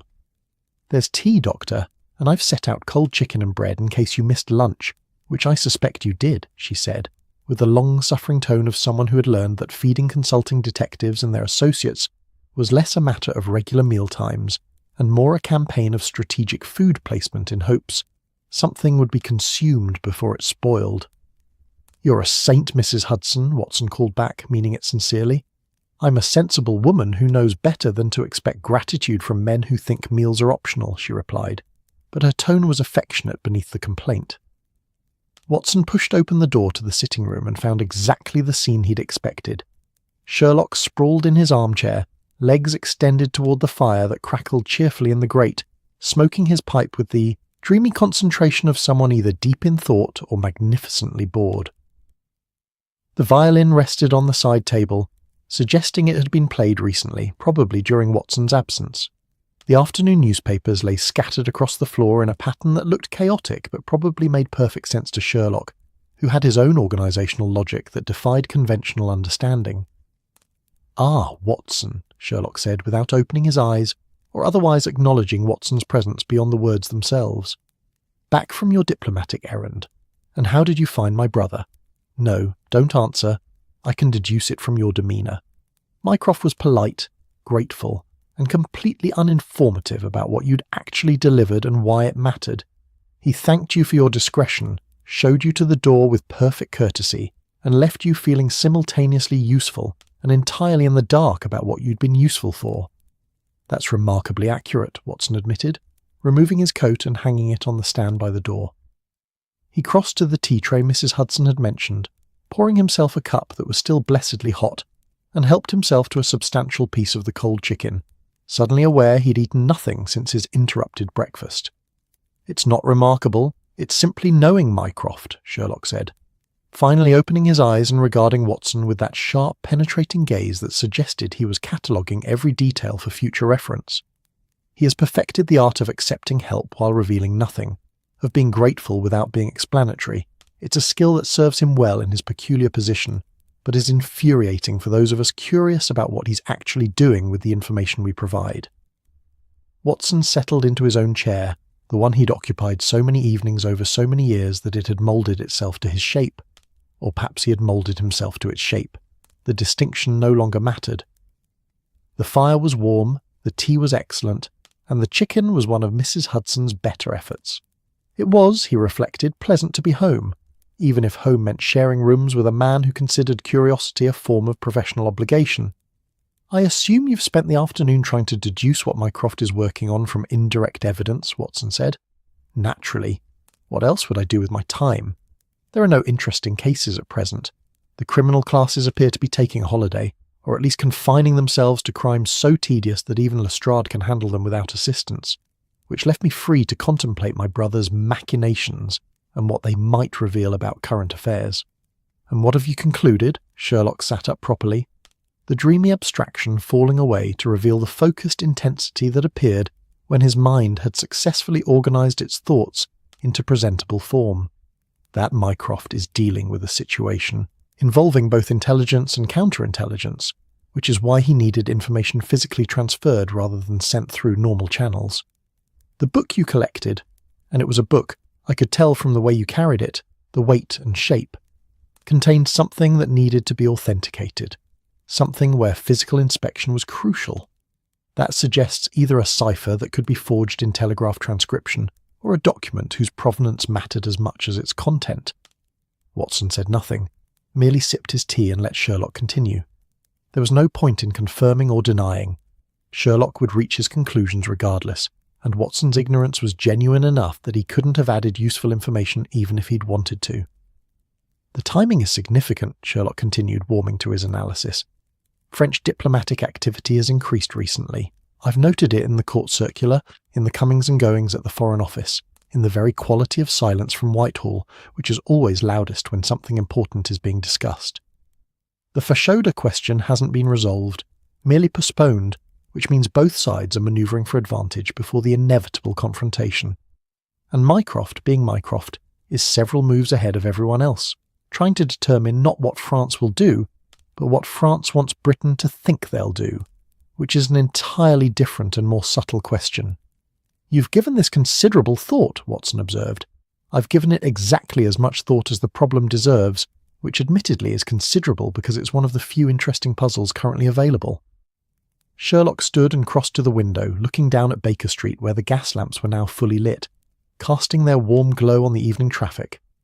Mycroft lives in a world of deliberate ambiguities, where truth and deception perform an elaborate dance, and the goal is not to determine which is which, but to understand the choreography. It's rather like being a detective, except the crimes haven't been committed yet and might never be committed if they're anticipated correctly. "That sounds exhausting," Watson said. "It is, which is why Mycroft rarely leaves his office, and why I prefer actual crimes to potential ones. There's something satisfying about a murder that's already happened. At least you know the parameters of the problem. Mycroft deals in murders that might occur if certain diplomatic negotiations fail, which is somehow both more important and less satisfying. Sherlock turned from the window, his expression showing that mixture of admiration and frustration he reserved for discussions of his brother. He's brilliant, of course. Possibly more brilliant than I am, though it pains me to admit it. But his brilliance operates at such a scale that individual details become invisible to him. He sees the forest so clearly he sometimes forgets that forests are made of individual trees. A knock at the door interrupted them. Not Mrs. Hudson's familiar knock, but something more tentative, almost apologetic. Watson called out permission to enter, and a young messenger appeared.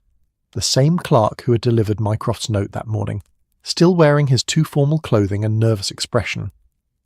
"Beg pardon, Dr. Watson, Mr. Holmes," the clerk said, his eyes darting between them as if uncertain which was more intimidating. "But there's a gentleman downstairs asking to see you both. Says it's rather important." "Name?" Sherlock asked sharply. "He didn't give one, sir, but he said to tell you he's come from Whitehall and that Dr. Watson would understand the reference." Watson and Sherlock exchanged glances. "Show him up," Sherlock said. The clerk disappeared, and moments later Mycroft Holmes filled the doorway, because that was the only word that adequately described his presence. Filled. He was a large man, Mycroft, not merely in physical dimensions, but in the sense of occupying more space than his body strictly required. He carried with him an atmosphere of importance, of decisions being made and empires being managed, all wrapped in the exterior of a prosperous gentleman in an excellent coat and carrying a walking stick he clearly didn't need for support. "Mycroft," Sherlock said with exaggerated surprise. "How unprecedented. You've left your office. Should I check the newspapers for reports of governmental collapse?" "Your wit is as subtle as ever, Sherlock," Mycroft replied, stepping into the room with the careful movements of a man who knew his size and had learned to navigate smaller spaces with appropriate caution. "May I?" He gestured toward Watson's chair. "Please," Watson said, standing. "I'll fetch another from my room." "Nonsense. I shan't be long." But Mycroft settled into the chair anyway, with that slight sigh of relief that suggested he'd been on his feet longer than his constitution preferred. "I wanted to thank Dr. Watson personally for his assistance this morning, and to explain, in general terms, what his help accomplished."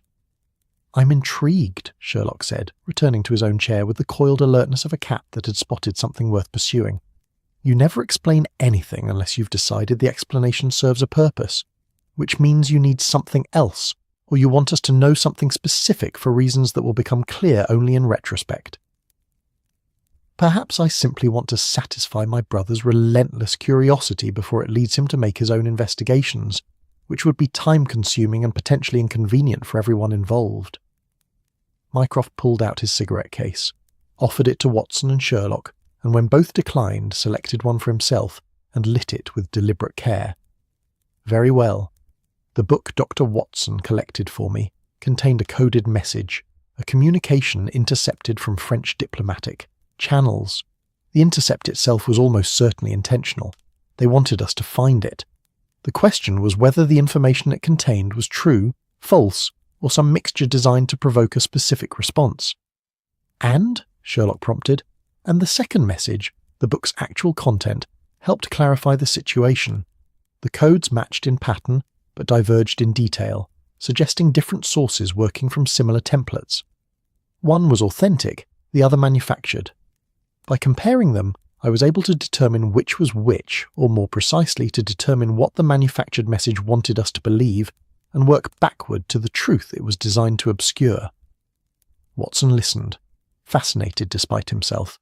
This was Mycroft's world, this chess game of information and deception, where documents had layers of meaning and truth, was something that emerged only through careful comparison and analysis. "For Shoda?" Sherlock asked. "Of course for Shoda," Mycroft confirmed. "The French are indeed planning something, but not what the false message suggested. The real intention is more subtle and frankly more clever than a simple military movement.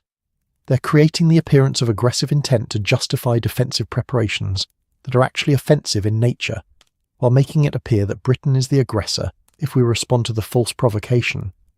"That's remarkably convoluted," Watson said. "That's diplomacy," Mycroft replied with a slight smile.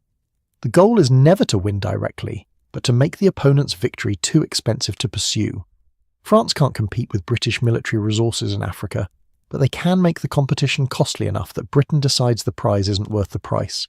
It's economic warfare dressed as diplomatic manoeuvring. Sherlock leaned forward, clearly engaged now. But you've seen through it, which means you can respond appropriately without falling into the trap they've set. So what will you do? Nothing dramatic, which is precisely the point. I'll ensure that our own diplomatic communications make clear we understand the situation without explicitly stating how we understand it.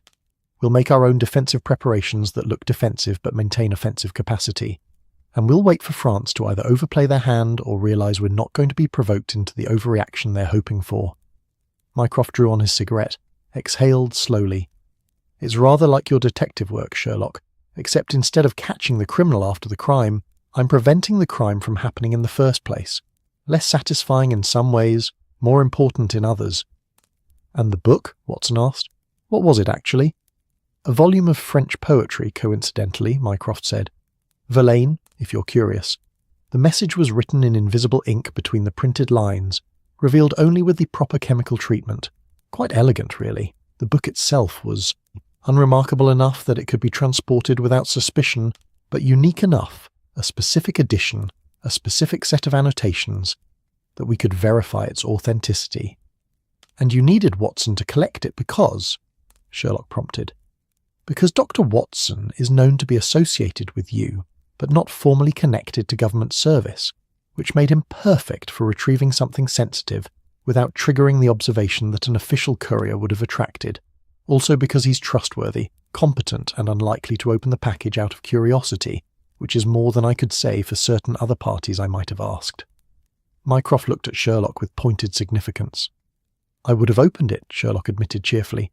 How could I not? The mystery would have been irresistible. Precisely why I asked Watson. Mycroft stood, the effort visible but managed with dignity. Gentlemen, I'm grateful for the assistance. The situation is now manageable, which in my line of work counts as a victory. With luck, newspapers will never report the crisis that didn't happen, and history will remain ignorant of the war that was quietly prevented by a book of poetry and some careful analysis. The invisible victories, Watson said. The only kind worth winning, Mycroft agreed. The visible ones mean something went wrong somewhere upstream, that prevention failed and reaction became necessary. I prefer to work further up the river, where problems can be resolved before they become problems. He moved toward the door, then paused. Sherlock, might I have a word? Privately? Sherlock raised an eyebrow but stood and followed his brother to the landing. Watson remained in the sitting room, listening to the murmur of voices without distinguishing words, the sound of the two brothers in conversation, probably arguing about methodology or trading barbed compliments that sounded like criticisms. They returned after a few minutes, Mycroft looking satisfied, Sherlock looking thoughtful. Thank you again, Dr. Watson, Mycroft said. Should I need another such favour, I trust I may call upon you? Of course, Watson replied. After Mycroft had descended the stairs and departed into the London evening, Watson turned to Sherlock. What did he want to tell you privately?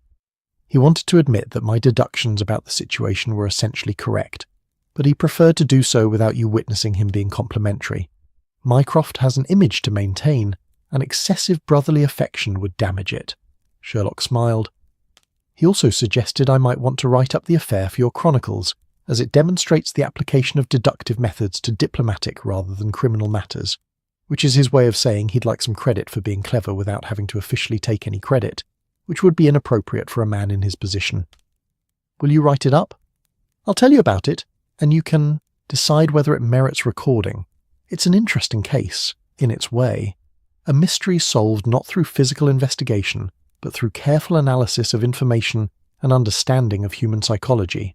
The Baker Street method applied to Whitehall problems. Sherlock returned to his chair, picking up his pipe.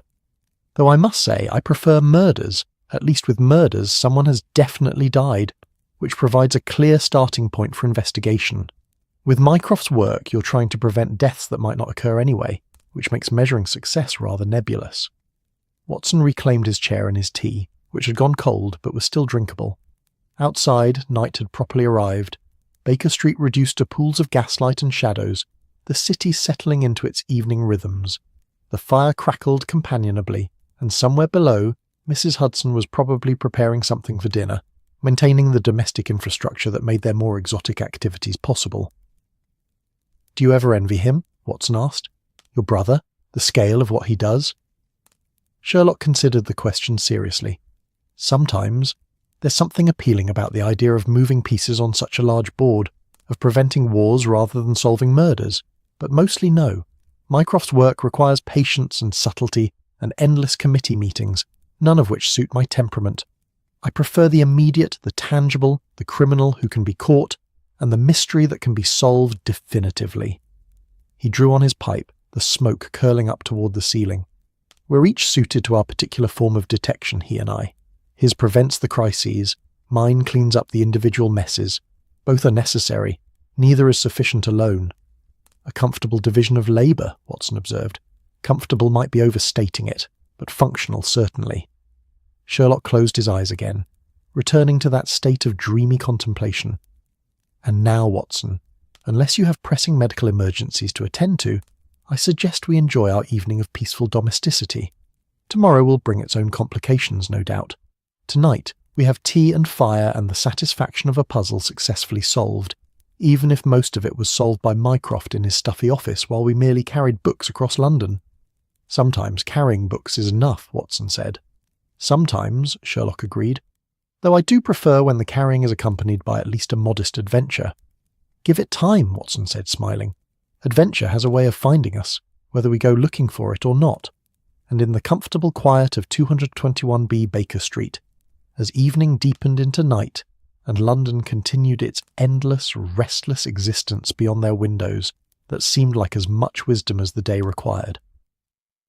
The afternoon stretched long in Mycroft Holmes' office, that peculiar quality of time that existed in government buildings where clocks measured hours, but the work itself seemed to exist outside normal temporal constraints. The gas lamps had been lit earlier than usual, the October darkness pressing against the windows with insistent melancholy, turning the glass into mirrors that reflected the room back to itself rather than revealing anything of the world outside. Mycroft sat at his desk, the decoded messages laid out before him like cards in some complex game of patience. The first message, the one he had broken that morning, occupied the left side of his workspace. The second message, retrieved by Watson and extracted from its poetic camouflage through careful application of heat and chemical reagents, lay to the right. Between them, Mycroft had placed his own notes, observations written in his precise hand, connections drawn with thin pencil lines that mapped the relationship between deception and truth. The fire in the grate had been built up properly now. Mrs. Henderson, the Foreign Office's perpetual presence who managed these small domestic details, having taken pity on him and added enough coal to actually warm the room, rather than merely suggesting the possibility of warmth. The additional light and heat made the office feel almost cosy, though cosy was not a word anyone would naturally associate with this particular space, which bore the accumulated weight of too many secrets and too many late nights spent managing crises that the wider world would never know had existed. He had sent Watson home hours ago, the doctor having completed his task with exactly the efficiency and discretion Mycroft had anticipated. Watson was reliable in ways that were increasingly rare. He did what was asked without requiring extensive explanation, without letting curiosity override duty, without the theatrical flourishes that Sherlock would have inevitably added to even the simplest errand. Mycroft appreciated that reliability more than he could express, though he suspected Watson understood the value of his service even without explicit acknowledgement. Now came the delicate part, crafting the response that would acknowledge British awareness of French intentions without revealing the full depth of that awareness, that would signal competence without demonstrating superiority, that would deter without provoking. It was diplomatic tightrope walking of the highest order, the kind of work that required not just intelligence, but psychological insight, an understanding of how the message would be received and interpreted by minds in Paris that were themselves engaged in similar calculations about British thinking. Mycroft pulled a fresh sheet of official stationery toward him, the heavy cream paper embossed with the Foreign Office seal. The document he was about to compose would travel through official channels, would be seen by ministers and clerks and eventually by French eyes, through whatever intelligence apparatus they had managed to establish within British government circles. Everything about it needed to communicate carefully calibrated meaning, not just the words themselves, but the tone, the timing, the very fact of its existence. He uncapped his fountain pen, holding it poised above the paper, while his mind arranged the necessary components.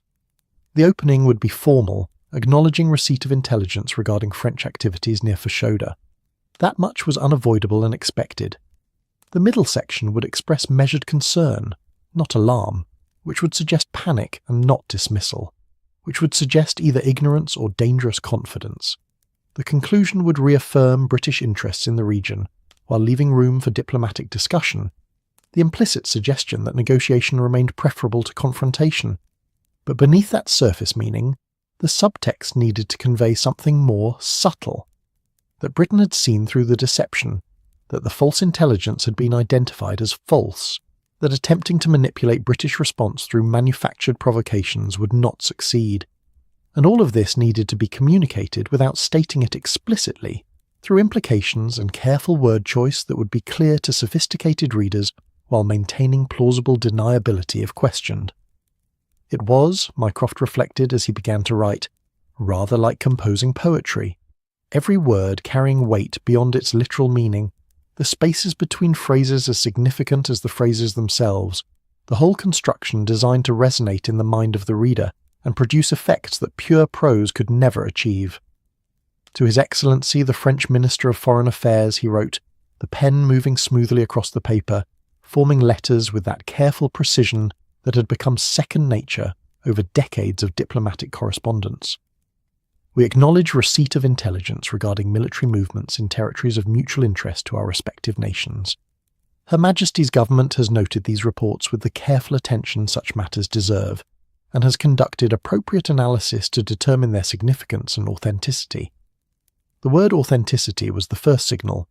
It suggested that Britain had questioned the intelligence rather than simply accepting it, that the analytical apparatus was sophisticated enough to distinguish truth from fabrication. A French reader attuned to such nuances would catch that implication immediately. While we recognise that military preparations may be undertaken for various purposes, including those of a purely defensive or exploratory nature, we feel it appropriate to reaffirm British interests in maintaining stability in the Sudan and ensuring freedom of navigation along the Nile River. These interests are, we believe, not incompatible with legitimate French activities in the region, provided such activities are conducted with mutual respect for existing spheres of influence and with appropriate diplomatic consultation. That paragraph was the heart of the message, acknowledging that Britain understood France was doing something, but not overreacting to the false provocation, instead positioning British concerns as reasonable and focused on stability rather than confrontation. The phrase, existing spheres of influence, was particularly important, a reminder that Britain's claims to the territory predated recent French interest, without making that claim so aggressively that it closed off negotiation. Mycroft paused, reading what he had written, testing each phrase against how it would sound to French ears. Diplomacy was translation work, really, converting one nation's interests and anxieties into language that another nation could hear without feeling compelled to respond with hostility. The goal was always to leave room for retreat, for face-saving, for the gradual adjustment of positions that allowed both sides to claim victory even when one had clearly yielded ground to the other. We proposed that representatives of our respective governments meet to discuss matters of mutual concern regarding territorial boundaries and administrative responsibilities in the region. Such discussions might be conducted through existing diplomatic channels or through a specially convened conference if the complexity of the issues warrants such attention. The suggestion of meetings and conferences was standard diplomatic language, but its presence here served multiple purposes. It showed that Britain preferred negotiation to confrontation, important for the broader European audience that would eventually learn of these exchanges. It also bought time, creating space for the situation to cool, while both sides assessed their positions, and crucially it shifted the conversation from military movements to diplomatic processes, reframing the entire situation in terms more favourable to peaceful resolution. Her Majesty's government remains committed to maintaining cordial relations with the French Republic, and to resolving any potential misunderstandings through frank and open dialogue. We trust that this communication will be received in the spirit of mutual respect in which it is offered. The closing was deliberately warm without being obsequious, conveying confidence without arrogance. The reference to potential misunderstandings was another subtle signal. It suggested that Britain understood the false intelligence might have been a misunderstanding rather than a Deliberate deception, offering France an honourable way to step back from the provocation without admitting they had attempted to manipulate British response. Mycroft signed the document with his full official title, the long string of words that placed him somewhere in the ambiguous territory between advisor and decision-maker, influential without being formally powerful. He blotted the signature carefully, then sat back to read the complete message one final time, checking for any phrases that might be misinterpreted, any implications he hadn't intended, any openings for French counter-manoeuvres he hadn't anticipated. It would do. Not perfect. Perfection in diplomatic communications was impossible, as every phrase that pleased one reader would inevitably trouble another, but effective. It accomplished what needed accomplishing, demonstrating British awareness and capability without escalating tensions, leaving room for de-escalation while maintaining Britain's fundamental position, and subtly signalling that attempts at manipulation had been identified and would not succeed. Outside his window, London had fully surrendered to evening. The park below was reduced to shadows and the occasional moving light of a lantern carried by some late walker. The city's sounds had changed character, the daytime traffic of commerce replaced by the nighttime traffic of entertainment and vice, the respectable and disreputable conducting their respective businesses in different parts of town, the whole complex organism of the imperial capital continuing its restless existence regardless of diplomatic intrigues or geopolitical tensions. Mycroft stood, his joints protesting the long hours of sitting, and crossed to the window. His reflection looked back at him from the dark glass, a large man in formal clothing, holding papers that would affect events in territories thousands of miles away, making decisions that would never be attributed to him personally, but would shape the course of empire nonetheless. He thought, not for the first time, about the peculiar nature of his work. Unlike Sherlock, whose successes were often public and celebrated, criminals caught, mysteries solved, justice visibly served, Mycroft's victories were invisible. No one would ever write newspaper accounts of the crisis that didn't happen, the war that was quietly prevented, the diplomatic confrontation that was diffused before it could escalate. His work existed in negative space, in the absence of disaster, in the smooth functioning of systems that only became visible when they failed. It was, he supposed, rather like being a physician who specialized in prevention rather than cure. Dr. Watson could point to patients healed, lives saved, specific interventions that produced visible results. But a doctor who prevented illness through careful hygiene and early intervention would have no such tangible proof of success, only the absence of disease, the continued health that people took for granted because they never experienced the alternative. Mycroft returned to his desk and placed the drafted message in a folder marked for the Foreign Secretary's review. It would go through the proper channels now, ministerial approval, official translation and transcription, dispatch through the embassy in Paris. His direct involvement was complete. The machinery of government would take over, implementing the policy he had formulated, but doing so in a way that distributed responsibility and credit across multiple offices and officials, none of whom would quite understand how all the pieces fit together because that understanding existed only in Mycroft's mind. He allowed himself a moment of satisfaction, brief and private, the kind of quiet pleasure that came from a problem successfully analysed and addressed. The French gambit had been clever, but not clever enough. The false intelligence had been identified before it could provoke the overreaction it was designed to elicit. And now Britain's response would demonstrate both awareness and restraint, the two qualities most likely to deter future attempts at manipulation while maintaining the possibility of genuine diplomatic progress. There remained, of course, the question of what France would do next. They would receive Britain's response, would analyse it with the same careful attention Mycroft had applied to their provocation, would recognise the subtext and implications embedded in the diplomatic language, and then they would make their own calculations about whether to escalate to negotiate or to try some other approach to achieving their objectives in the Sudan. But that was a problem for tomorrow, or next week, or next month. Tonight, Mycroft had done what could be done, decoded the messages, identified the deception, crafted the appropriate response. The rest would unfold in its own time, according to patterns that were partly predictable and partly subject to the whims of individual decision-makers in Paris and London, who might or might not act rationally, might or might not understand the larger game being played, might or might not be swayed by domestic political pressures that had nothing to do with the merits of the situation. That uncertainty was both frustrating and, in its way, essential. If everything were perfectly predictable, Mycroft's work would be merely clerical, the implementation of predetermined responses to anticipated situations. The uncertainty, the need to constantly reassess, to adjust strategies based on new information, to recognize when assumptions had become outdated, was what made the work intellectually engaging even when it was emotionally exhausting. A knock at the door pulled Mycroft from his reflections. "Enter," he called. Mrs. Henderson appeared, carrying a tea tray that she set down with maternal efficiency. "You've been here since dawn, Mr. Holmes. The building is half empty, and you'll make yourself ill if you don't eat something. I've brought sandwiches as well, beef and mustard, your preference." "You're too kind," Mycroft said, genuinely grateful. Mrs. Henderson had worked in the Foreign Office longer than Mycroft had been alive, had served under ministers whose names appeared in history books, and had developed an uncanny ability to know when officials needed feeding and when they needed to be left alone to work.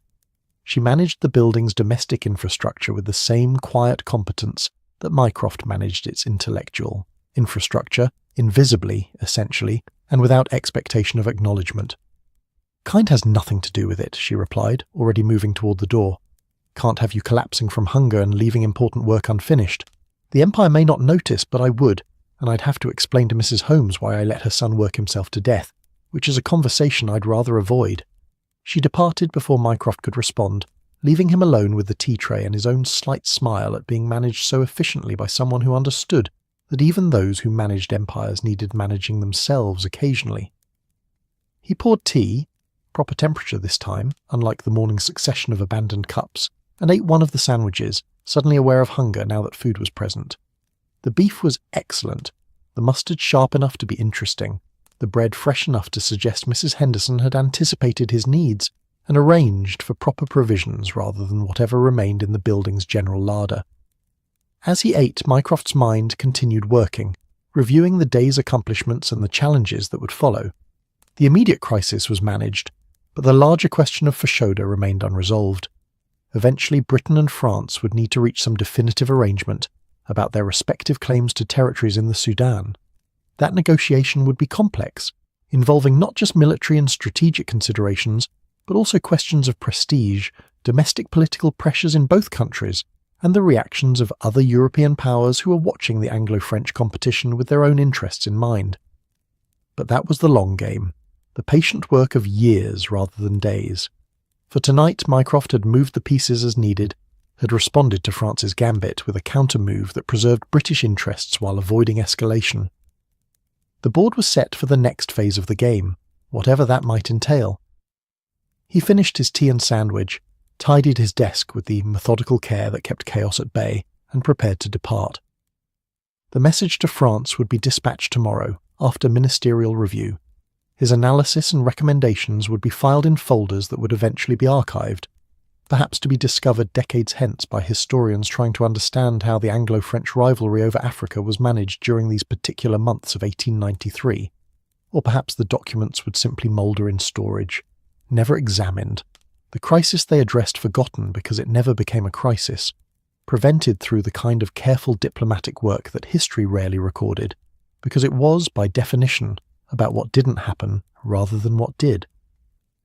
Mycroft gathered his coat and hat, extinguished the lamp on his desk, leaving the room lit only by firelight, which would die on its own during the night, and stepped into the corridor.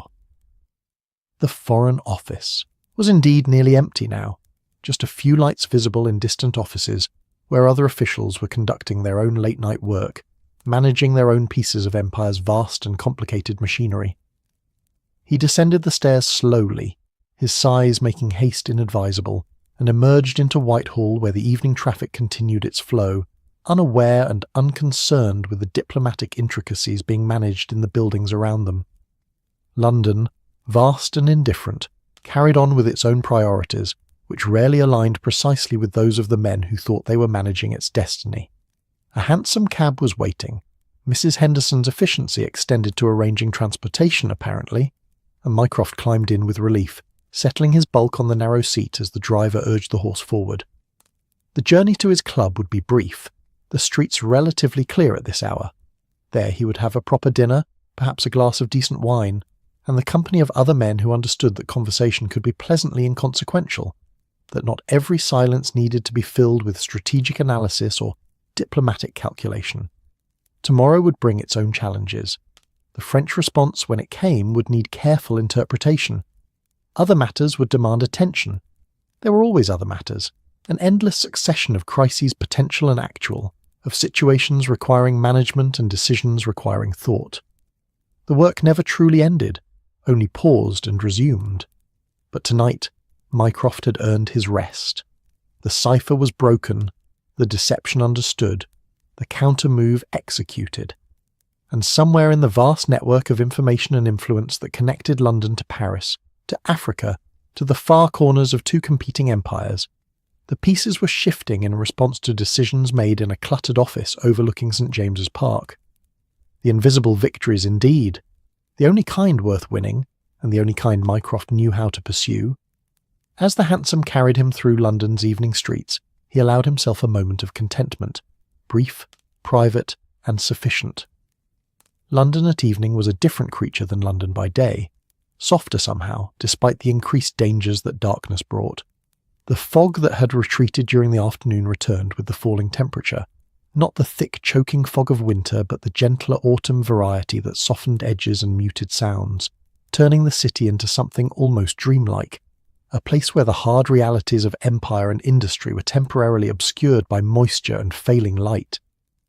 Mycroft's hansom clattered through streets that were emptying of their daytime traffic and filling with their nighttime inhabitants, the theatre-goers in their evening dress, the working men heading toward public houses, the women of negotiable virtue beginning their evening patrols, the whole complex ecosystem of Victorian London shifting from one set of activities to another as smoothly as the tide changing direction.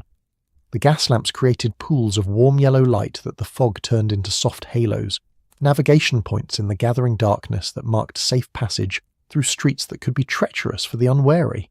The hansom delivered him to his club, that bastion of masculine comfort where politics and business were discussed over brandy and cigars, where leather chairs embraced tired bodies and discretion was maintained with religious fervour.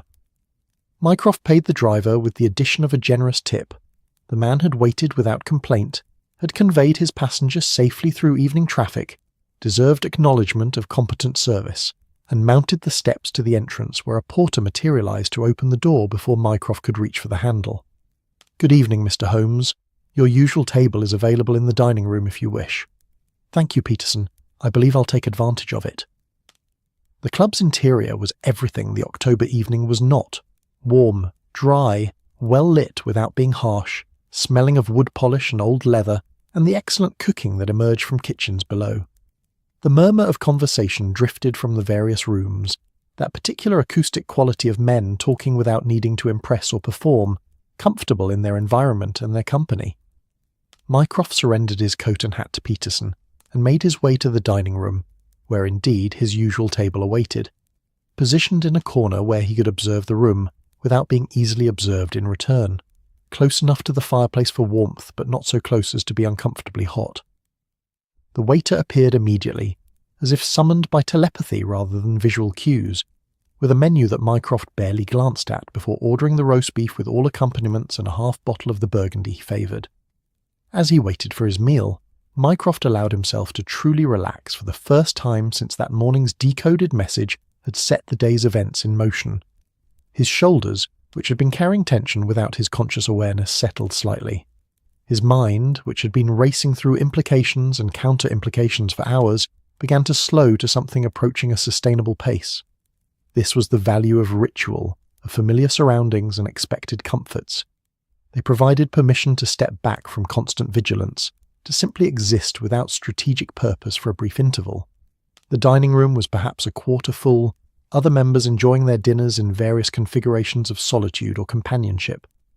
Mycroft recognised most of them: a senior judge whose decisions shaped legal precedent, a banker whose loans funded everything from railways to revolutions, a retired general whose campaigns in India were still studied at Sandhurst. Men of influence and accomplishment, each with their own spheres of power, their own networks of obligation and alliance, the machinery of empire in human form taking their evening meal before returning to whatever work awaited them, or retiring to whatever homes sheltered them. The wine arrived first, poured with appropriate ceremony, tasted and approved, though Mycroft knew from experience it would be excellent. The club's cellar was one of its chief virtues, and the wine steward took his responsibilities with admirable seriousness. The first sip was deeply satisfying, the wine's complexity a pleasant contrast to the day's analytical work.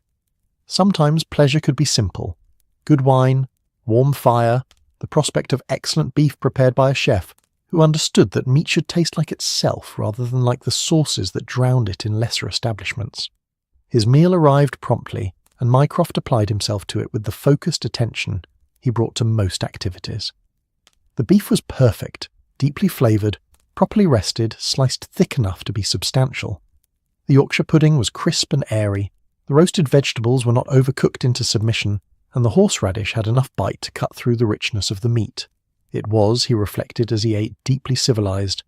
After a day spent managing potential international incidents through careful analysis of deceptive communications, the simple pleasure of a well-prepared dinner felt like its own form of victory.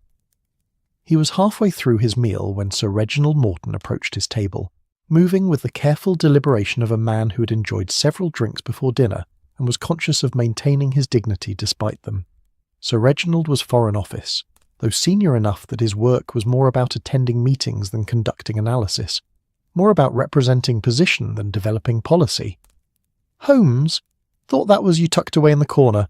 Mind if I join you for a moment?" "Please," Mycroft gestured to the opposite chair, though he would have preferred to finish his meal in solitude.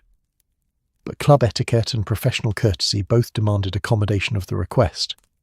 Sir Reginald settled himself with the relieved sigh of a man grateful to be sitting. "Wanted to thank you for that business today. The Minister saw your analysis and recommendations, agreed entirely with your assessment. Brilliant work, as usual. Can't give you details here naturally, but wanted you to know it's appreciated." "Kind of you to say so," Mycroft replied, spearing a piece of beef. "Simply doing what the situation required." More than that. Takes a particular mind to see through those sorts of complications, to untangle what's real from what's merely made to look real. The French were quite clever this time, but not clever enough, eh?" Sir Reginald chuckled, then seemed to remember where he was, and moderated his volume. "At any rate, well done. The Minister wanted me to convey his particular satisfaction with how the matter was handled." They spoke for a few more minutes, Mycroft responding with appropriate modesty, while Sir Reginald dispensed the sort of vague praise that acknowledged work without revealing details to anyone who might be listening. Eventually Sir Reginald excused himself. His own dinner companions were waiting, and Mycroft was left alone again to finish his meal in peace.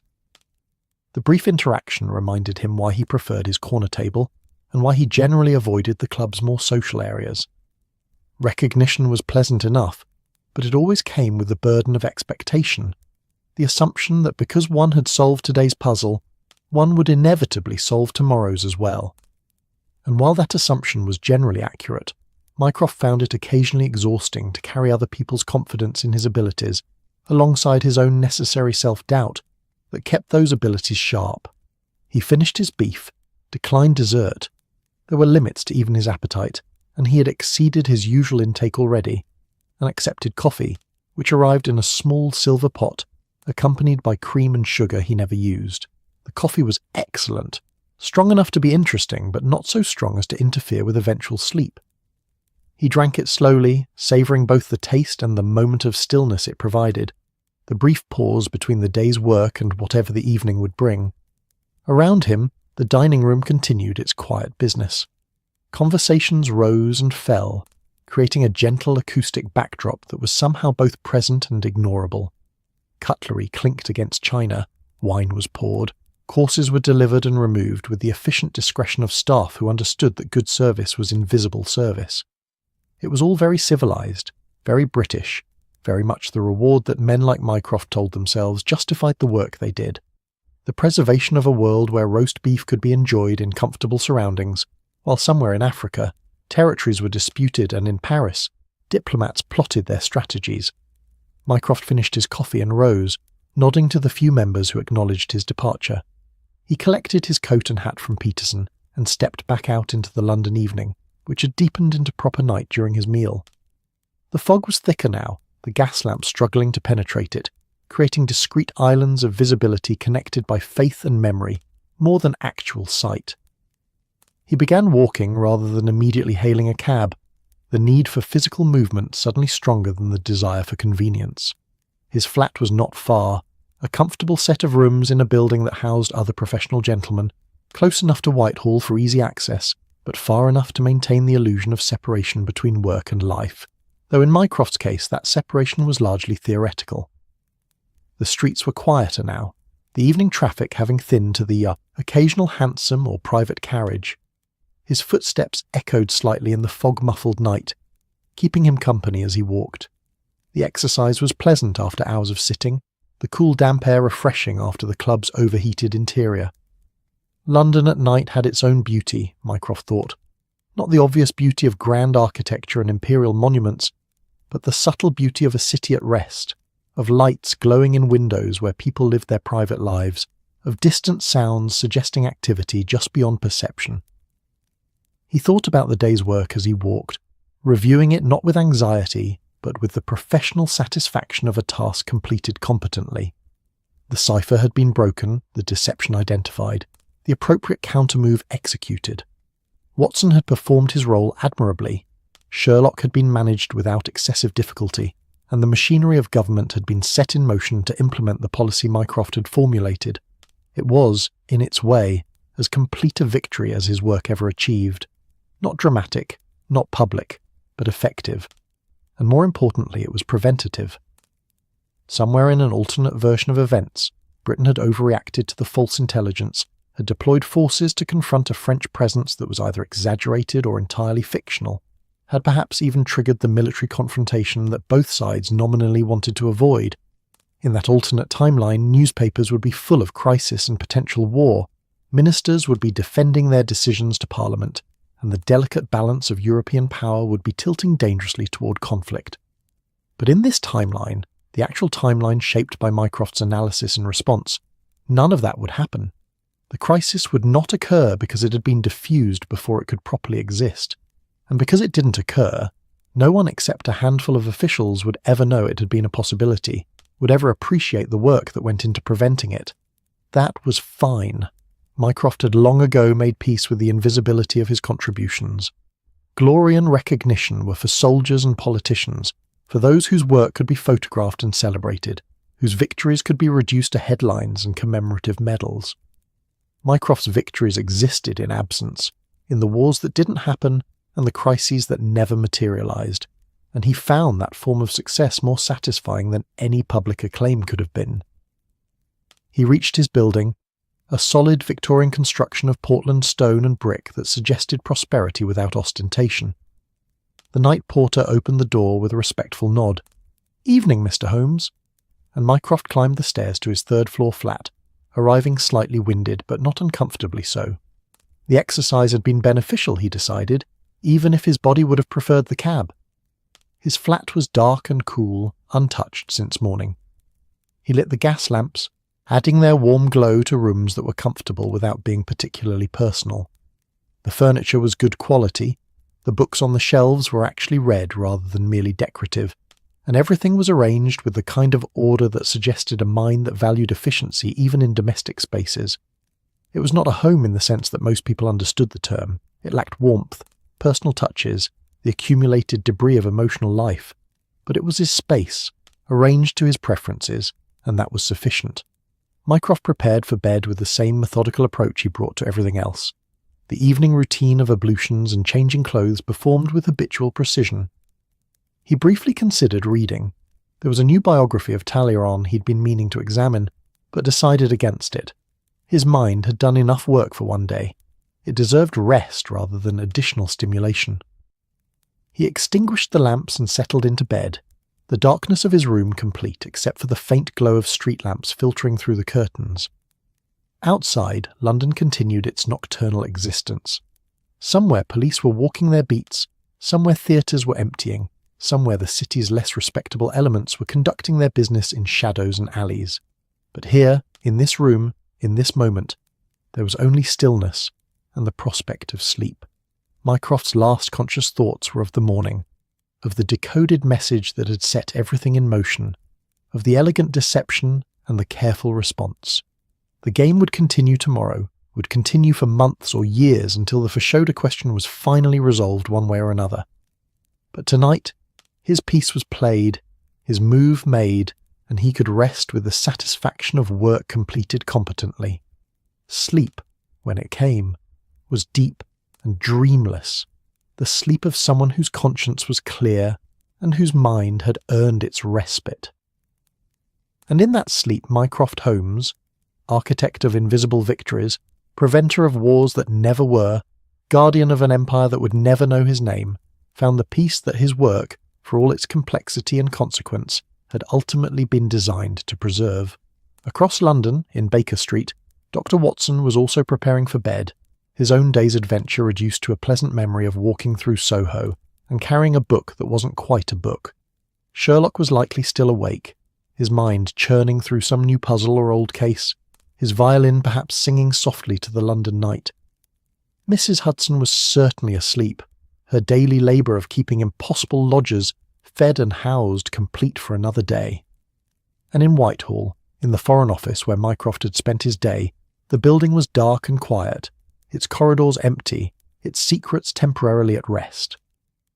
The message to France sat in its folder, waiting for morning and ministerial approval and eventual dispatch across the Channel, where it would be read and analysed and responded to, the diplomatic dance continuing its careful steps. But all of that was tomorrow's concern. Tonight belonged to rest, to the quiet satisfaction of work done well, to the peace that came from knowing that somewhere in the vast machinery of empire one small crisis had been managed, one potential disaster averted, one thread of the complex tapestry slightly adjusted to maintain the pattern that all their work, visible and invisible, was designed to preserve. The fog pressed against London's windows like a benediction, softening the city into dream, and in that dream the empire slept, unaware of the dangers that had been quietly prevented, grateful without knowing for the work of minds that never rested except when, like now, even they surrendered to the necessity of sleep. And in the morning, when London woke to another day of commerce and empire, of hansoms and headlines and the endless, restless business of being the world's greatest city, the cipher would be filed away, the messages would be forgotten by all but a few, and the work would continue, invisible, essential, and eternal. But that was morning's story. Tonight the story ended here, with secrets sleeping alongside those who kept them, with fog wrapping London in its familiar embrace, with the quiet victory of a crisis that never was. And in the darkness, in the silence, in the peace that men like Mycroft Holmes worked to preserve, the city dreamed of empires and tomorrow, while those who had saved it from itself slept the sleep of the justified, their work complete until the next cipher arrived, the next deception emerged, the next quiet battle needed fighting in the endless war that no one saw and everyone, unknowing, benefited from. The fog would lift with morning, the work would resume. But tonight, for this moment, all was still, all was peaceful, and the invisible victories could rest alongside those who had won them. Sleep well, London. Sleep well.